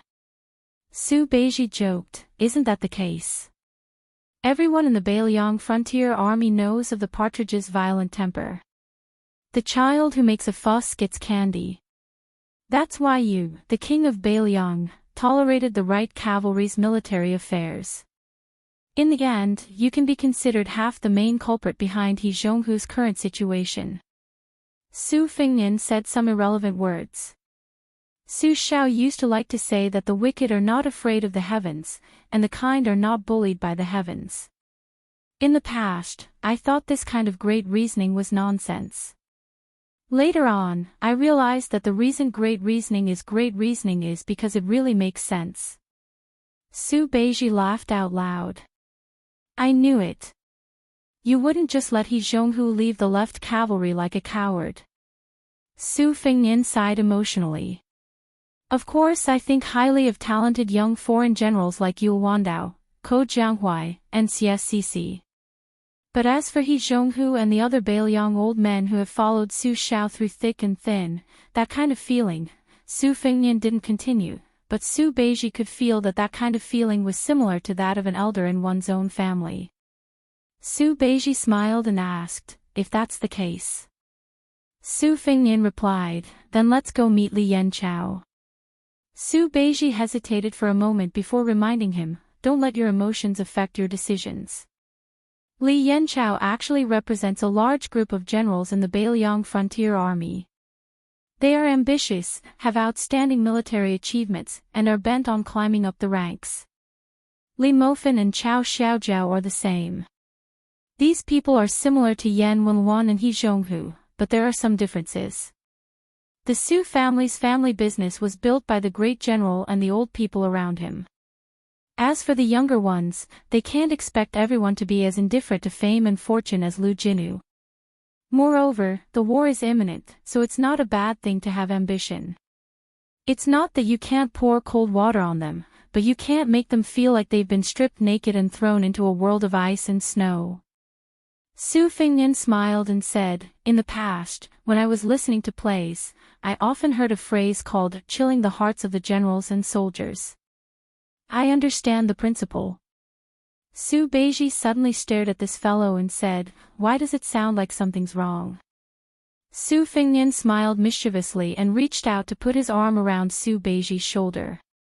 He said flatteringly, "Tangerine, you know me best." Su Beiji shrugged him off in annoyance and said, "Go away." Just as the two of them arrived at another courtyard, a young and strong general happened to run wildly behind them. Perhaps it was because of the urgency of the situation, he bumped into Su Beiji's shoulder and strode up the steps. He didn't stop there and turned around to glare at them. In the end, he suddenly fell silent out of fear. He didn't recognize Su Beiji, who used to be the provincial governor of Lingzhou, but how could he not recognize the great king of Beiliang? Without waiting for this brave lieutenant of the left cavalry to apologize, Su Fengnian smiled and asked, "Did you send a message to Li Yanchao?" "This king just went to old General He's courtyard." The lieutenant's head was instantly covered in cold sweat. His head drooped as if he had lost his parents. Su Fengnian laughed it off and walked up the steps. He brushed past the lieutenant and was the first to cross the threshold of the courtyard. There was a hubbub of voices in the courtyard. No less than 10 border army generals had gathered. They were not old, but their titles were not small. They were like stars surrounding the moon, surrounding a general who was about 35 or 36 years old. This man was tall and handsome. Even though he was sitting, there was a sharp aura about him. He was Li Yanchao, the 3rd deputy commander of the left cavalry. He was born in the left cavalry and had a very high reputation. Naturally, he was regarded as the best candidate for the helm of the left cavalry in the future. There were 12 permanent generals in Liang. The first official with the title of Jing was the highest, the second official, which was the same as that of the 6 ministries. The Jin general had both the second and the third official, and the Ping general had the same title as the Ping general. It was reasonable to say that in a vassal state, there should not be enough titles to compete with the Pen general. At most, they should be equal to the Ping general. For example, the general in charge of a province's military affairs was the third official. But in Beiliang, it was very interesting. He Zhonghu, Zhou Kong, Gu Dazhu, and Qin Yinchue, these deputy commanders of cavalry, were the same as the 2 commanders-in-chief Yan Wenluan and Yuan Zuozong. They were all second-level generals, only half a level lower than Protector General of Beiliang Chu Lushan. Therefore, almost all the young and strong generals were staring at these hot positions, waiting for the time when the old men in their respective armies retired. It was their turn to take a step forward step by step. Not to mention sitting in the top 2 positions below Yan Wenluan and Yuan Zuozong, one day to be the commanders-in-chief of the left and right cavalry, one day to be the commanders-in-chief of the left and right cavalry. They could go to the Great Snow Dragon Cavalry, or at least leave the border army to be the general of a province. Therefore, when the new Prince Liang promoted some outsiders, it undoubtedly made people's thoughts fluctuate. Especially the rapid rise of Yu Wandao and the others. Huang Fujin, Ko Jianghuai, and Han Laoshan each took the share of the generals of 3 provinces. Shi Fu followed closely behind them as the general of Liangzhou. As a result, there were a lot of expectations and thoughts. When the generals saw the arrival of the young vassal king, after the initial shock, they all stood up from their chairs and cupped their fists in greetings to the prince. The lieutenant of the left cavalry, who had been standing helplessly behind Su Fengnian and Su Beiji, quickly ran to join his colleagues. Only then did he feel relieved. A general quickly made 2 chairs for the young vassal king. After Su Fengnian and Su Beiji sat down, he raised his hand and gestured twice. Everyone, please sit down and talk. Today is not a military meeting, so there is no need to pay attention to the red tape. After all the generals saw Li Yanchao calmly sit down, they carefully returned to their original seats. The 2 generals whose seats had been taken were standing not far away. Their eyes were bright as they stared at the legendary New Liang Wang, the eldest son of Ren Tu, a martial arts grandmaster. He had killed Wang Xianji, and recently Hong Jingyan. Chapter 1811. He had caused a ruckus at the imperial astronomer of Great Peace City. It was said that even the immortals who had walked out of the portraits, and the ancestors of Longhu Mountain who had ascended, had all been killed by this young man. Moreover, the only king with a different surname in Liang was not careless on the battlefield. The battle at Hoodis City and the 1,000 Li attack outside the gourd were all facts. Therefore, even if these generals were all arrogant people in the left cavalry, when facing this young vassal king, they had no choice but to be in awe. Apart from the awe, there was also heartfelt admiration. The people of Beiliang respected martial arts, and the border army valued military service the most. The new King Liang led the Beiliang cavalry to victory over the Beimang barbarians, and beheaded Jujing Temple inside the gourd. How satisfying! The more this was so, the more uneasy everyone present felt. They were well aware of why the young lord appeared in the small courtyard. It must be because of Li Yanchao leaving the left cavalry and joining the right cavalry in a fit of pique. But who in Beiliang did not know that Yul Wandao was the trusted general of the new King Liang? He had even used his noble status as a king to put his name in the new camp of the Ghost Cavalry. And the origin of this disturbance was that the old general had recommended Yul Wandao into the left cavalry. Li Yanbin's expression was calm, but deep in his eyes, there was a strong unwillingness. In the view of this scheming general, since the new King Liang had personally come here, even if he had not taken the stance of denouncing him, he, Li Yanbin, would not have a good ending. The generals and lieutenants who had gone through life and death with Li Yanbin were all sweating for Li Yanbin. They were afraid that the young king would suddenly turn hostile. What would they do then? Not to mention whether or not they had the guts to oppose the new Prince Liang, even if they did have the courage, what was the point? Was this courtyard of people enough for the new King Liang's hand? Su Fengnian asked with a smile, "Is there wine here?" "If there is, take it out." Li Yanchao said calmly, "King, we followed the commander into Huaiyang Pass and did not bring wine." Su Fengnian turned to Su Beiji and said, "Can I trouble you to come?" Su Beiji nodded and got up to leave the courtyard. Naturally, he was going to ask Chu Lushan for help. After Su Beiji left, Su Fengnian joked, "Before we drink, I have something to tell you." This king had a drink with Lu Jinu, Chu Hanqing, Ma Jili, and the others in Tiger Head City, and then they all died. "Are you scared?" Li Yanchao pursed his lips and his handsome face became even more prominent. The leader, Li Yanchao, did not speak. The atmosphere in the small courtyard was especially heavy and solemn. The lieutenant who bumped into Su Beiji earlier rolled his eyes and yawned. "Being able to drink with the prince is enough for this general to brag to my subordinates for 3 to 5 years after we return to the left cavalry. Even if I die, I'm not afraid." Su Fengnian nodded and said, "Everyone seated here is not afraid of dying on the battlefield." "I have no doubt about that." Then Su Fengnian smiled and said, "It's not strange that we, the Beiliang Frontier Army, are not afraid of death. It would be strange if anyone was afraid of death, no." When he said this, even Li Yanbin's mouth twitched, and there was a knowing smile on his face. The other generals roared with laughter. After Su Fengnian's joke, he did not speak anymore. The king of Beiliang was silent, and so was Li Yanchao. Thus, everyone could only obediently lower their heads. Su Beiji brought 2 jars of green ant wine from the Protectorate Manor. Su Fengnian opened the seal on one of the jars. There were some cups and bowls in the small courtyard. Su Fengnian and Li Yanchao were definitely given large white bowls with more wine. The other generals and lieutenants could do as they saw fit. Only Su Beiji had no intention of drinking tea, and no one dared to persuade him to drink. Su Fengnian raised his bowl and said, "Cheers to everyone." Li Yanchao and everyone else raised their cups and bowls and said loudly, "Cheers to the prince." After Su Fengnian finished the wine in one gulp, he did not continue to pour more wine.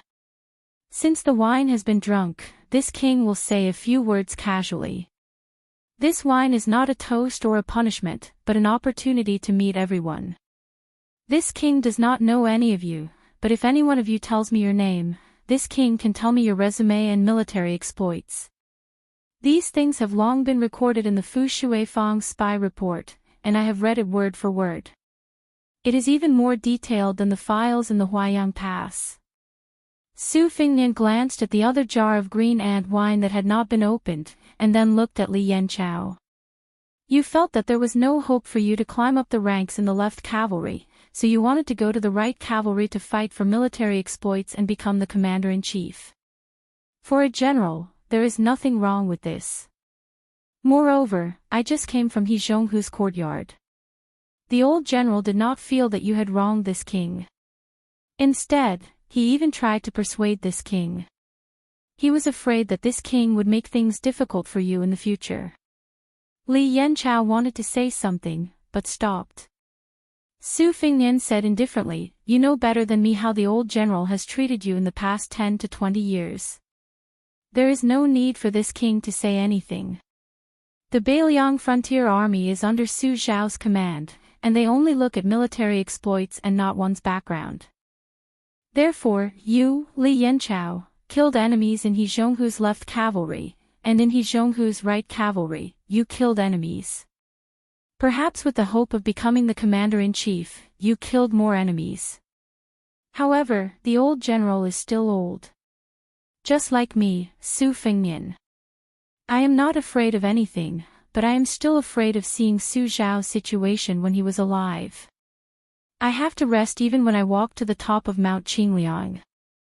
Whether it is my father, Su Zhao, or He Zhonghu, who treats you as his sons, will they be willing to admit that they are old when they know the truth when they are really old?" Su Fengnian answered his own question, that is because they feel that their sons have made a name for themselves. Only then will they admit that they are old. Su Fengnian stood up and looked at Li Yanchao and the people of the left cavalry. Today, in that courtyard, I did not see any commander-in-chief of the Beiliang left cavalry who had experienced the wars of the spring and autumn period. I only saw an old man. That is why I came here to invite you to drink a jar of wine. I also hope that you can take the remaining jar of wine to invite that old man who is about to leave the battlefield to drink a bowl of wine, so that he will not leave the border with regret." There was silence. Li Yanchao silently stood up, picked up the jar of green ant wine, and walked out of the small courtyard. In the end, only Su Fengnian and Su Beiji were left. Su Beiji sighed. "I thought you wanted to kill people." Su Fengnian poured himself a bowl of wine. He lowered his head and said, "Who said I don't want to?" Su Beiji was stunned for a moment, and then he said with a smile, "Give me a bowl too." Chapter 18:12. The spring snow building by the Guangling River was full of guests tonight. Guangling Prince Xiao Yi held a big banquet and invited distinguished guests. Those who entered the building were either rich or noble, and they were all very rich and noble. Among them, there was the newly appointed Guangling Jidushi Liu Baijie, the administrator Wang Xiongui, who was a former subordinate of Zhang Lu, and Song Li, who had been promoted from General Hengjiang to General Zhenan and Deputy Jidushi of Adao. Song Li could be said to be an old man of the spring snow house, and was once Xiao Yi's lucky general.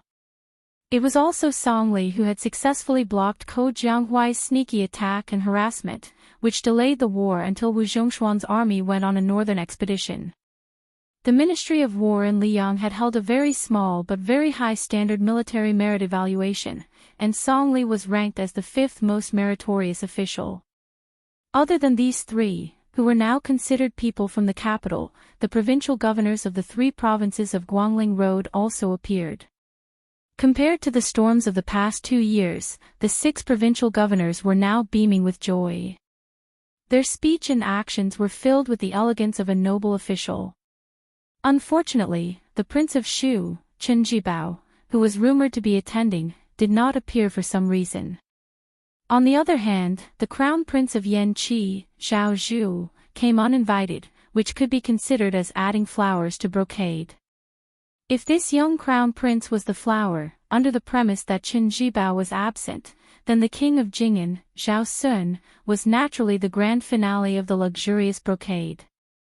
After Zhao Sun's carriage stopped at the Spring Snow Building, Zhao Yi, who was also the great feudal lord of Liang, personally went downstairs to welcome him. As the owner of the Spring Snow Building, after all the guests had taken their seats, Zhao Yi raised the priceless luminous goblet in his hand high, and laughed loudly. There was once a literary giant in Dafeng dynasty who said, "There are 4 people who wish to be safe and sound in life, and an old friend of Qing Shan has a collection of famous books. I like to pretend to be cultured, so I want to have one more wish, which is that spring snow is safe and sound. Therefore, I named this building Spring Snow." The Spring Snow Building is honored by the presence of so many virtuous people tonight. Let me drink this cup of wine. The Tangxi sword Immortal, Liu Baijie, and the former Minister of Revenue, Wang Xiongui, were the leaders of the civil and military officials. They sat at the head of the table on the left and right. After the toast at Guangling Road, the two of them also picked up their wine cups. However, Wang Xiongui and Zhao Yi downed their wine cups in one gulp. Liu Baijie only took a small sip before stopping. She quickly put down her wine cup and glanced at the crown prince, Zhao Yi, sitting next to Zhao Yi. This provincial governor frowned. Following the self-immolation of the young West Chu Empress on the battlefield of the Western Wall, the civil and military officials in the capital of West Chu, which had once been renamed Dingding City, had all surrendered. The Guangling War officially entered its final stage. The emperor ordered that the imperial army was not allowed to harass the people of Guangling Road. They were not allowed to kill people to vent their anger. Once discovered, the provincial governor and the administrator of Guangling Road could be killed on the spot, bypassing the Ministry of War and the Ministry of Justice. However, not killing people did not mean that the rebellious officials of West Chu could escape this calamity. Other than those who had been tactful enough to flirt with the generals of the Liang imperial court, or those who had been able to get the high officials of Taiyan City to give them protective talismans, most of the other officials who had resolutely chosen to serve in West Chu did not have a good ending. Thus, 2 great jokes were made in Guangling Road. The first was to use money to avoid disaster. Gold and silver objects, as well as antique calligraphy and paintings, were all sent to the mansions of certain generals. The second was to pawn women to curry favor with the new nobles of Guangling Road. Of these, the new general of Jinan, Song Li, and the Guangling heir, Xiao Yuang, were the most unscrupulous. If one said that Song Li only chose a few famous young and beautiful women to keep in his house, his influence was limited. But Xiao Yuang really did not care. Whether it was young women or married women, he only counted them based on their family status. The wealthy families ranked in the top 10 of West Chu's new dynasty took 3 people from each family. After that, there were more than 40 aristocratic families that extorted 1 or 2 people from each family. If there were people who were unwilling, Xiao Yuang did not dare to kill them openly, but he had his own methods to deal with them. He had plenty of ways to make those families who did not want to be humiliated live a life worse than death. Liu Baijie raised her wine cup and then put it down again. She looked around with mixed feelings. The commander-in-chief of the southern expedition Lu Xingxiang, the general who pacifies the south Wu Zhongshuan, the prince of Shu Chen Jibao, the assistant minister of the Ministry of War Su Gong, the Duke of Huainan Zhao Ying, Yan Zhenchuan, and Yang Shenxing. These were the real heroes who quelled the war in Guangling Road. They were either not here or dead. Lu Baijie smiled bitterly. What was the point of her sitting here? It was only because of the title of the provincial governor of Guangling Road. Song Li, who had a meteoric rise in the imperial court of Liang, was actually sitting beside Lu Baijie. However, he probably knew that he was not on the same side as the Tangxi sword Immortal, so the youngest permanent general of the Liang dynasty did not show too much eagerness. Instead, he was chatting happily with his old acquaintance, the general of Jizhou. He did not get carried away by his meteoric rise. Soon, Song Li, who was a little tipsy, looked up at the magnificent ceiling of the spring snow building. His fingers twirled the wine cup, and the corners of his mouth curled up slightly. Revisiting the old place, he had been living under someone else's roof. Now, it was hard to say who was living under someone else's roof. When awake, he had 100,000 palms. When drunk, he lay on a beauty's lap. A real man was nothing more than this. Inside the spring snow building, toasts were exchanged, and singing and dancing were celebrating peace. It seemed that when the first floor was peaceful, the world was at peace. Lu Baijie looked at the distant administrator Wang Xiongui, who was sitting across from him. This noble and upright civil official who was about to make a comeback and return to the center of the capital was raising his cup to toast the Prince of Guangling and his son. He held the cup with both hands, his sleeves hanging down. He was wearing a high hat and a wide belt. Lu Baijie looked at some of the people at the back of the seats. Previously, they were all important officials of the Jiangling dynasty, who held jade edicts in their hands and wore red and purple robes in the imperial court of West Chu. Although they were slightly more submissive now, it was difficult to hide the joy of being pardoned. Therefore, they had the demeanor of having to enjoy life to the fullest. Lu Baijie lowered his head to look at the cup of wine. For some reason, he thought of a young face. When that young man first came to visit, he asked the Tangxi sword Immortal, who had not yet become an official at that time, "How many pounds of benevolence, righteousness, and morality do you sell me?" He suddenly raised his cup, tilted his head back, and drank the wine. The hall was full of well-dressed guests. He was full of himself. Chapter 1813. The Crown Prince of Yanqi, Zhao Zhu, was an uninvited guest.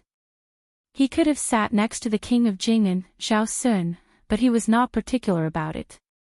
He rejected the arrangement of the spring snow building and took the opportunity to sit at the back. There were two people on his left and right. One of them was Qi Shentz, the son of a wealthy family who had studied at the Shangyin Academy. He had a handsome face and was very good-looking. He did not speak much but was not arrogant. He was very likable. On the right was a burly man called Zhou Daliang, an old subordinate of Lu Xingxiang.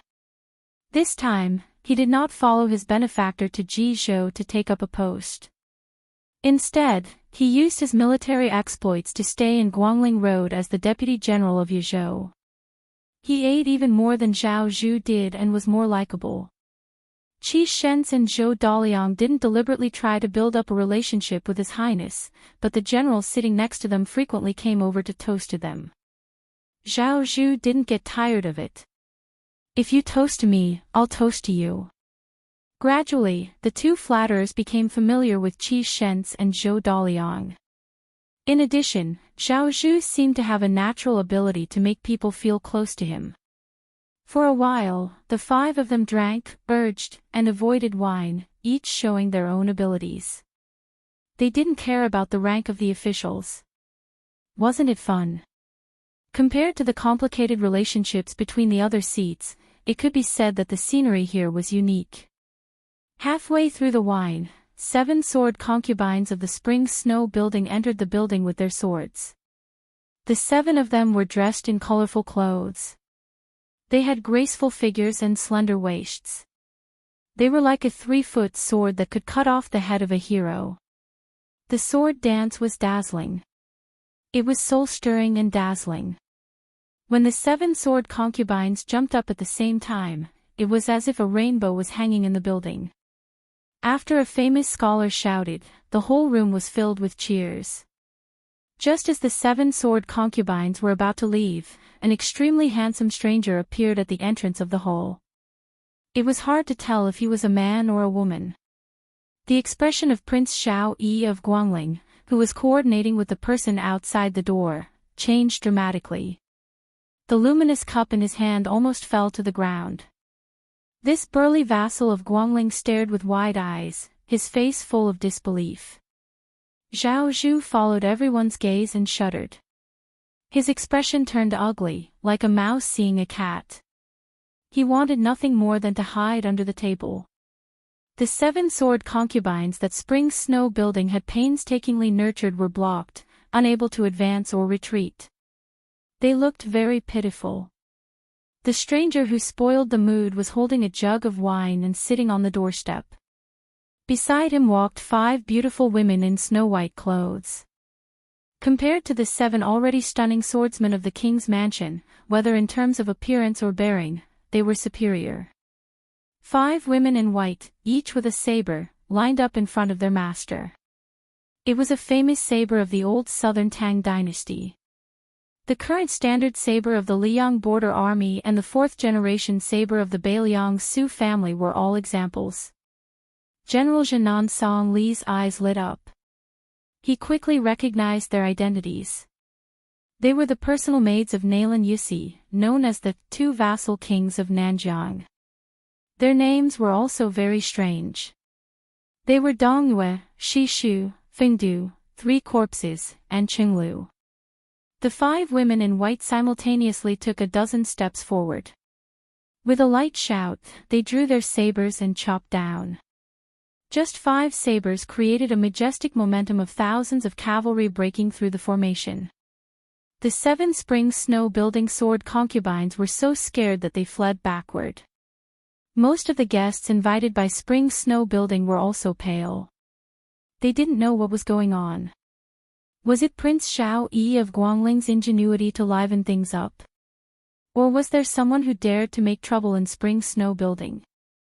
Everyone only heard the handsome scholar sitting on the threshold, shaking the wine pot with one hand and patting his knee with the other. He sang loudly, "Please look carefully at the people in front of you. Every year, they bury the grass. More or less, there are graves in the grass. Every year, half of them are not swept." Now everyone understood that these people didn't get along with the vassal king's mansion. Otherwise, if it was the arrangement of Spring Snow Building, those words alone would be too unlucky.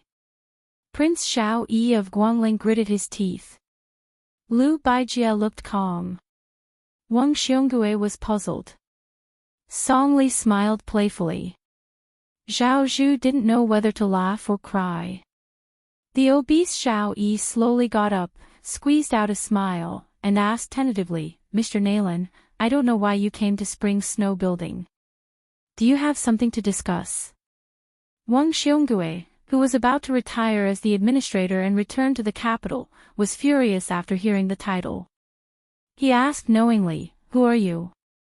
Nailan Yusi, who was as charming as a god, stopped singing. He smiled intoxicatingly and pointed at himself. "Me?" Then he got up leisurely. He had been drinking when he went upstairs. Before sitting down at the door of the top floor of the Spring Snow Building, he had already drunk more than half of the wine. His face was flushed, and he became more and more radiant. This advisor, who was only known by name in the entire Liang Temple, laughed and said, "I, Nailan Yusi, am a scholar." Following Nailan Yusi's words, the 5 beautiful maids once again moved forward. Their figures spun in the air, and then they stepped heavily on the rich and luxurious clothes.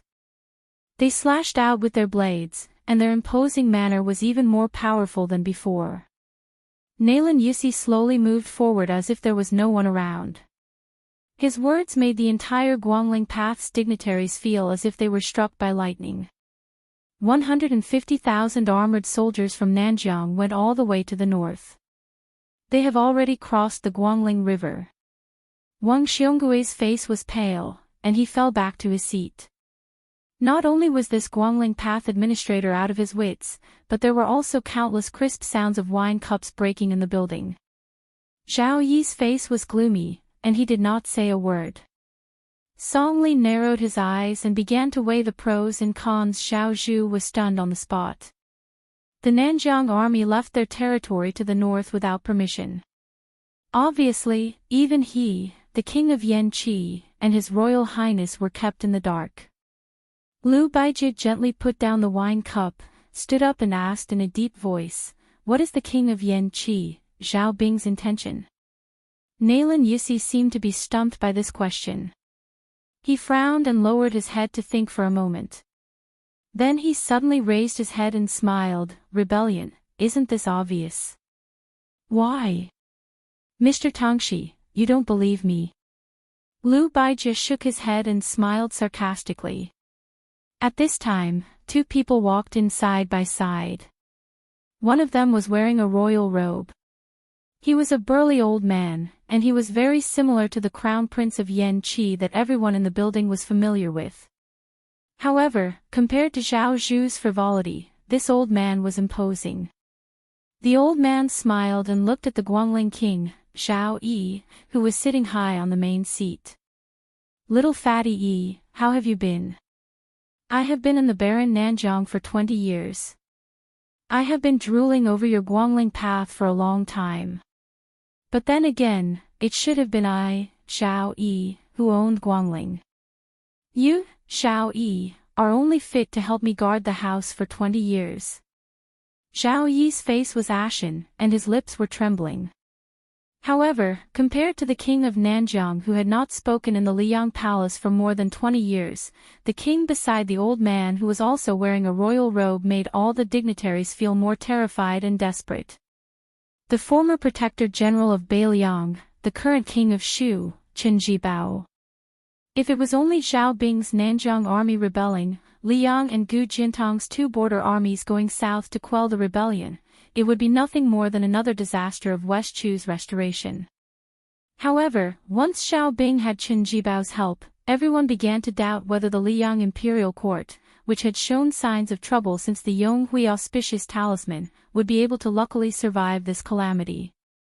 At this time, some people in the Spring Snow building finally remembered the Northwest Armored Cavalry. They began to ask themselves, if he had the deterrence of the 300,000 loyal and devoted armored cavalry, would this Nanjiang barbarian, Zhao Bing, not dare to touch the Central Plains for the rest of his life, and could only slowly die of old age and the man miasma? The butcher Su Shao was dead. The blue-eyed Zhang Julu was dead. When the two were alive, the world was truly at peace. The Nanjiang army did not dare to take a single step out of Nanjiang. Even Beimang's million-strong army did not dare to take half a step south. After the two died, West Chu was quickly restored, Beimang knocked on the pass, and Nanjiang rebelled. No one knew why Qin Jibao chose to rebel against Beiliang. Since he had chosen to rely on the orthodox Zhao clan of Liang, he had long since become a vassal. Why did he in the end place all his bets on a vassal in a remote corner? Qin Jibao was expressionless. He calmly looked at Liu Baijie, the provincial governor of Guangling. In the end, Liu Baijie sighed and slumped back into his seat. How many people would die in the Central Plains before they would stop? Qin Jibao's lips curled into a cold smile. If people in the Central Plains did not die, how could they remember that some people were dying for them?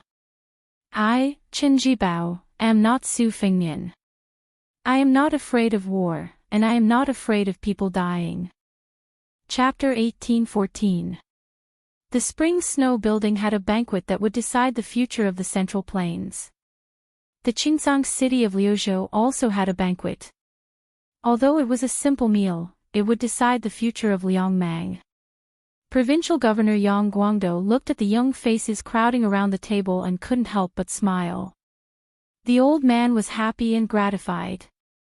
Qin Shiliang, who had just been promoted to Liuzhou, General Ko Jianghuai, Xia Shibian, who had just come from outside Liangzhou to take over the two towns of Linyao and Fengxiang, Yu Wandao, who had led 10,000 Yuzhou cavalry to this place, Chao Wei, who was about to go to Mount Lantuo in the western regions, and of course, Su Longxiang. The old man looked at these energetic young people, as if 5 rising stars had suddenly appeared in his family. It was like suddenly seeing clusters of fresh green on a snow-white winter day. It was too much for the eye to take in, and it filled one with joy. Chao Wei was short and had an ordinary appearance, but he was arrogant. Even though he was eating at the same table as these people of the same age, his voice was the loudest and his aura the sharpest. This short man chewed on a mutton pancake as he snorted at Yang Guangdou. "Old Yang, just wait patiently and help me deliver the victory report to Mount Qingliang and the Protectorate. Actually, if you want me, you can pick up the brush right now. Just write the military merit as big as possible, I guarantee it won't be wrong." Chen Shiliang smiled. "We still have to follow the rules." Chao Wei squinted. "Old Chen, you don't trust me, Great General Chao, do you?" Chen Shiliang smiled helplessly. Yu Wandao sneered. "Don't forget that Zhong Tan led 10,000 elite southern cavalry to Mount Lantuo. You only have 10,000 men and horses. Victory and defeat are still uncertain. Now you're thinking about military merit. Who leads soldiers to war like you? Do you believe that I won't write a secret letter to the prince right now?" Everything had its vanquisher. Chao Wei was frivolous with everyone except for the eldest grandson of the Yu family who had defected to the Central Plains. He rolled his eyes and said, "Bitch, I won't lower myself to your level." The handsome Yu Wandao pressed his hand on the famed saber dull wand at his waist and raised his eyebrows. "Going outside to play." Chao Wei swallowed the last bit of the pancake. Suddenly, he cried out and held his stomach, "I ate too much. Today, I only use 20 to 30% of my usual strength. Forget it. Yu Wandao, I will use 20 to 30% of my strength to fight with you. I'll still beat you up." Yu Wandao sneered, "Afraid of you." Xia Shibian smiled knowingly. Ko Jianghuai silently chewed and swallowed the mutton pancake, occasionally taking a sip of water. He ignored the tit-for-tat between Chao Wei and Yu Wandao. Su Longxiang, barefoot and dressed in black, grinned. "Why don't the two of you fight me together?" Yu Wandao and Chao Wei looked at each other and said in unison, "Only one hand. Only one leg." Su Longxiang chuckled. "Sure." The hidden wand saber was in high spirits and eager to fight, while Chao Wei was still cowering like a coward. Yang Guang laughed angrily. "A bunch of brats. Stop messing around." The old man threw a look at Chen Shiliang. The latter put down the mutton pancake and straightened his clothes. He said in a low voice, "The latest report from the Whispering Water House shows that the real Battle of Liuzhou will be fought at Beimang Nanchao. This is a confirmed report. Ningame will lead 6,000 iron stupas to Qingcang City to support the Longxiang army. At the same time, Liangzhou's General Shi Fu and the White Feather Light Cavalry stationed around Qingyuan Army Town can enter the Liuzhou battlefield at any time to help the Longxiang army tie down Huang Songpu's Beimang main force." Chao Wei frowned and asked, "After the Battle of Longyan, didn't the iron stupas only have 2,000 men left?" Chen Shiliang laughed. 800 white horses just joined the iron stupas. They also transferred 3,000 cavalry from the two passes in Liangzhou. Chao Wei slapped his thigh and glanced at hidden wand saber. He purposely complained, "Damn it, so the iron stupas are Su Fengnian's sons." Hidden wand saber, who had followed the young king from Jizhou to Calabash, raged, "Chao Wei. You better watch your mouth." Chen Shiliang turned to look at Ko Jianghuai and Xia Shiliang. He continued, "To ensure that we can wipe out Zhong Tan's cavalry, other than Chao Wei's 10,000 cavalry as the main force, I'm afraid we will need another cavalry force to support us." Ko Jianghuai said directly, I don't eat such small fish. Xia Shiliang said calmly, I'll go. Fengxiang and Linyao are familiar with the geography of the western region. Hidden One Saber narrowed his eyes and smiled. Then I'll go straight to the heart of the southern dynasty's Gusai prefecture and go straight to that Shijing temple. As Qin Shiliang's line of sight met, Su Longxiang had already answered, the Longxiang army will meet Huang Songpu's main force on the battlefield at the border of Liuzhou. They will retreat as they fight. Before Huang Songpu sees the walls of Qingcang City, it will be after 3 or 4 battles. Ko Jianghuai nodded. 3 battles is the minimum. As long as the 30,000 Longxiang army can last until 4 battles, I can make that previous king of the southern courtyard unable to return. I want him to end up like Yang Yuanzhan. If there are 5 battles. Ko Jianghuai paused and looked at Hidden One Saber provocatively. Then I'll have to compete with you to see who can cut off more heads of the southern dynasty officials. Chapter 18:15. Qin Shiliang cautiously said, although in the Battle of Longyan Plains, the northern Mang chieftain and the other elite Malanzi troops were almost completely wiped out, Wang Songpu was after all the king of the southern courtyard for nearly 20 years, so he definitely still has some foundation. Zhong Tan is also entrusted with high hopes by the Zhong family. Therefore, in Liuzhou, no matter where the battle is, we cannot lower our guard. For this reason, I have specially requested the Governor-General Manor to transfer at least 600 White Horse wandering crossbowmen from the Liangzhou border army. Qin Shiliang suddenly spoke in a more serious tone, his eyes sharp. Everyone, although I, Qin Shiliang, am not good at military affairs, I am very clear about one thing, and that is that on the battlefield of Liuzhou, where a single move can affect the entire situation, no one can make up for their mistakes just by killing a few thousand Beimang barbarians. I will say the ugly words up front, if anyone dares to delay the overall situation of Liuzhou for a little bit of merit, then as long as I, Qin Shiliang, am alive, I will not rest until he or she is dead. Chao Wei. Yu Wandao. Ko Jianghuai. Xia Shiliang. Chao Wei sighed and resentfully put down the leg on the stool. I'm scared of you, old Qin. I know. Yu Wandao said with a solemn expression, you know the severity of the situation. Our Yuzhou cavalry will only make Shi Jingqing our primary target. We will do our best to avoid Gentleman's Pavilion and the other military towns, regardless of whether their forces are empty or not. Xia Shiliang nodded. Ko Jianghuai was still a taciturn person, but he could not withstand Qin Shiliang's gaze and could only nod along with Xia Shiliang. Su Longxiang scratched his head. Shiliang, is there nothing else for me to do? Qin Shiliang raised his arm, clenched his fist, and swung it down. General, you only need to focus on stopping Huang Songpu's main force. Su Longxiang laughed foolishly. This is indeed not a problem. Chao Wei slapped his forehead. This stupid little prince, who knows how he could have such a crafty older brother? Xia Shibian couldn't help but laugh. Then, he was a little dazed. Back in Guangling Road, although he had personally won many unbelievable battles, he still felt uneasy. That kind of feeling was like knowing that even if you won 99 battles, as long as you lost one, you would lose the whole game. After arriving at Beiliang, after arriving at Qingcang City, apart from the arrogant Ko Jianghuai, they became fellow soldiers with these strangers. Even though there was a great disparity in strength between them and the enemy, they felt incomparably at ease. At this moment, a handsome young man dressed in light armor strode into the house. He suddenly clasped his fist and said, White Horse crossbowman Li Hanlin, leading 1,200 riders, has entered the Azure City and is on standby. With a face full of shock, Qin Shiliang stood up and asked, Officer Li, why are there so many crossbowmen? What about outside the Liangzhou Pass?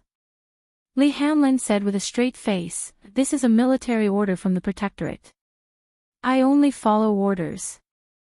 Then, the only remaining White Horse officer of the Bailiang frontier army winked at the people in the house. With a bright smile, he lowered his voice slightly and said, "There are no Beimang soldiers left outside the Liangzhou Pass to kill. That old fellow Huang Songpu has 700 to 800 private soldiers under him, so it's not too bad." Ko Jianghuai raised his head and asked, "You are that Li Hanlin, the son of the administrator Li Gongde?" Chao Wei immediately got into the mood of watching a good show. He was afraid that the world would not be chaotic enough. TSK, Ko Jianghuai was someone who usually treated everyone he met as if they owed him millions of taels of silver. Now that he met someone like Li Hanlin who had both a family background and military exploits, he really wanted to have a good fight with him. Li Hanlin was stunned. He smiled and said, "Yes, I am Li Hanlin. You are Ko Jianghuai, General Ko, right? When you guys were fighting to the death with the Liang Imperial Court, Nian, and I, we had letters with the prince. In the letters, the prince said that if one day you and Xie Shibian could work together for the Bailiang frontier army, that would be great. I didn't think that such a day would really come. I, Li Hanlin, am a rough person. Without any hesitation, as long as I can return from the battlefield alive, when I reach Lingzhou, I will treat you, Ko Jianghuai, to drink wine for an entire year. Not only you, Chao Donghua, Yul Wandao, Xia Shibian, none of you will be able to escape." Chao Wei, who had his nickname called, said angrily, "Where did you get so much silver from? Lingzhou, that gold-consuming lair, how could you get a decent courtesan without at least 200 or 300 taels of silver?" Li Hanlin laughed and said, "What are you afraid of? Just borrow it from my father. If you can't pay him back, you can pay him back with a bunch of grandchildren." Ko Jianghuai's lips curled up. This once infamous White Horse commandant seemed to be much more pleasing to the eye than Xie Shibian or Yul Wandao. Xie Shibian said with a bitter smile, "Commandant Li, drinking wine is fine, but drinking wine with courtesans, I'm afraid that after a year of drinking wine, you will have to kneel on a washboard." The Bailiang, who was known for being serious, Chen Shiliang said with a smile, "I am a bit better than Xie Shibian. I haven't married yet, so I am not afraid of drinking wine with courtesans. But if I want to drink, I will only drink green ant wine." As for courtesans, Chen Shiliang said with a serious expression, "I still care a lot." Ko Jianghuai couldn't help but glance at this young Liuzhou officer who had made him look at him in a new light. He cursed in his heart, F***K, as expected of a scholar from Gangnam-do. Yang Guangdo didn't interrupt these young people. The old man would occasionally pick up a peanut and throw it into his mouth. His eyes were full of smiles. After the old man clapped his hands, he suddenly stood up. With his hands behind his back, he walked straight to the door. After crossing the threshold, he turned his head to look at the young people and slowly said, "In this world, there is probably only Bailiang. Only I, Yang Guangdo, have a basket of mutton pancakes at the farewell banquet for the generals. I'm sorry." After the old man said this, he walked away. Chao Wei quickly pulled Chen Shiliang's sleeve and laughed, old Chin, did you see that? Is old man Yang crying?" The old man who had not gone far increased his pace and cursed, "Bullshit. Our Bailiang has a lot of wind and sand.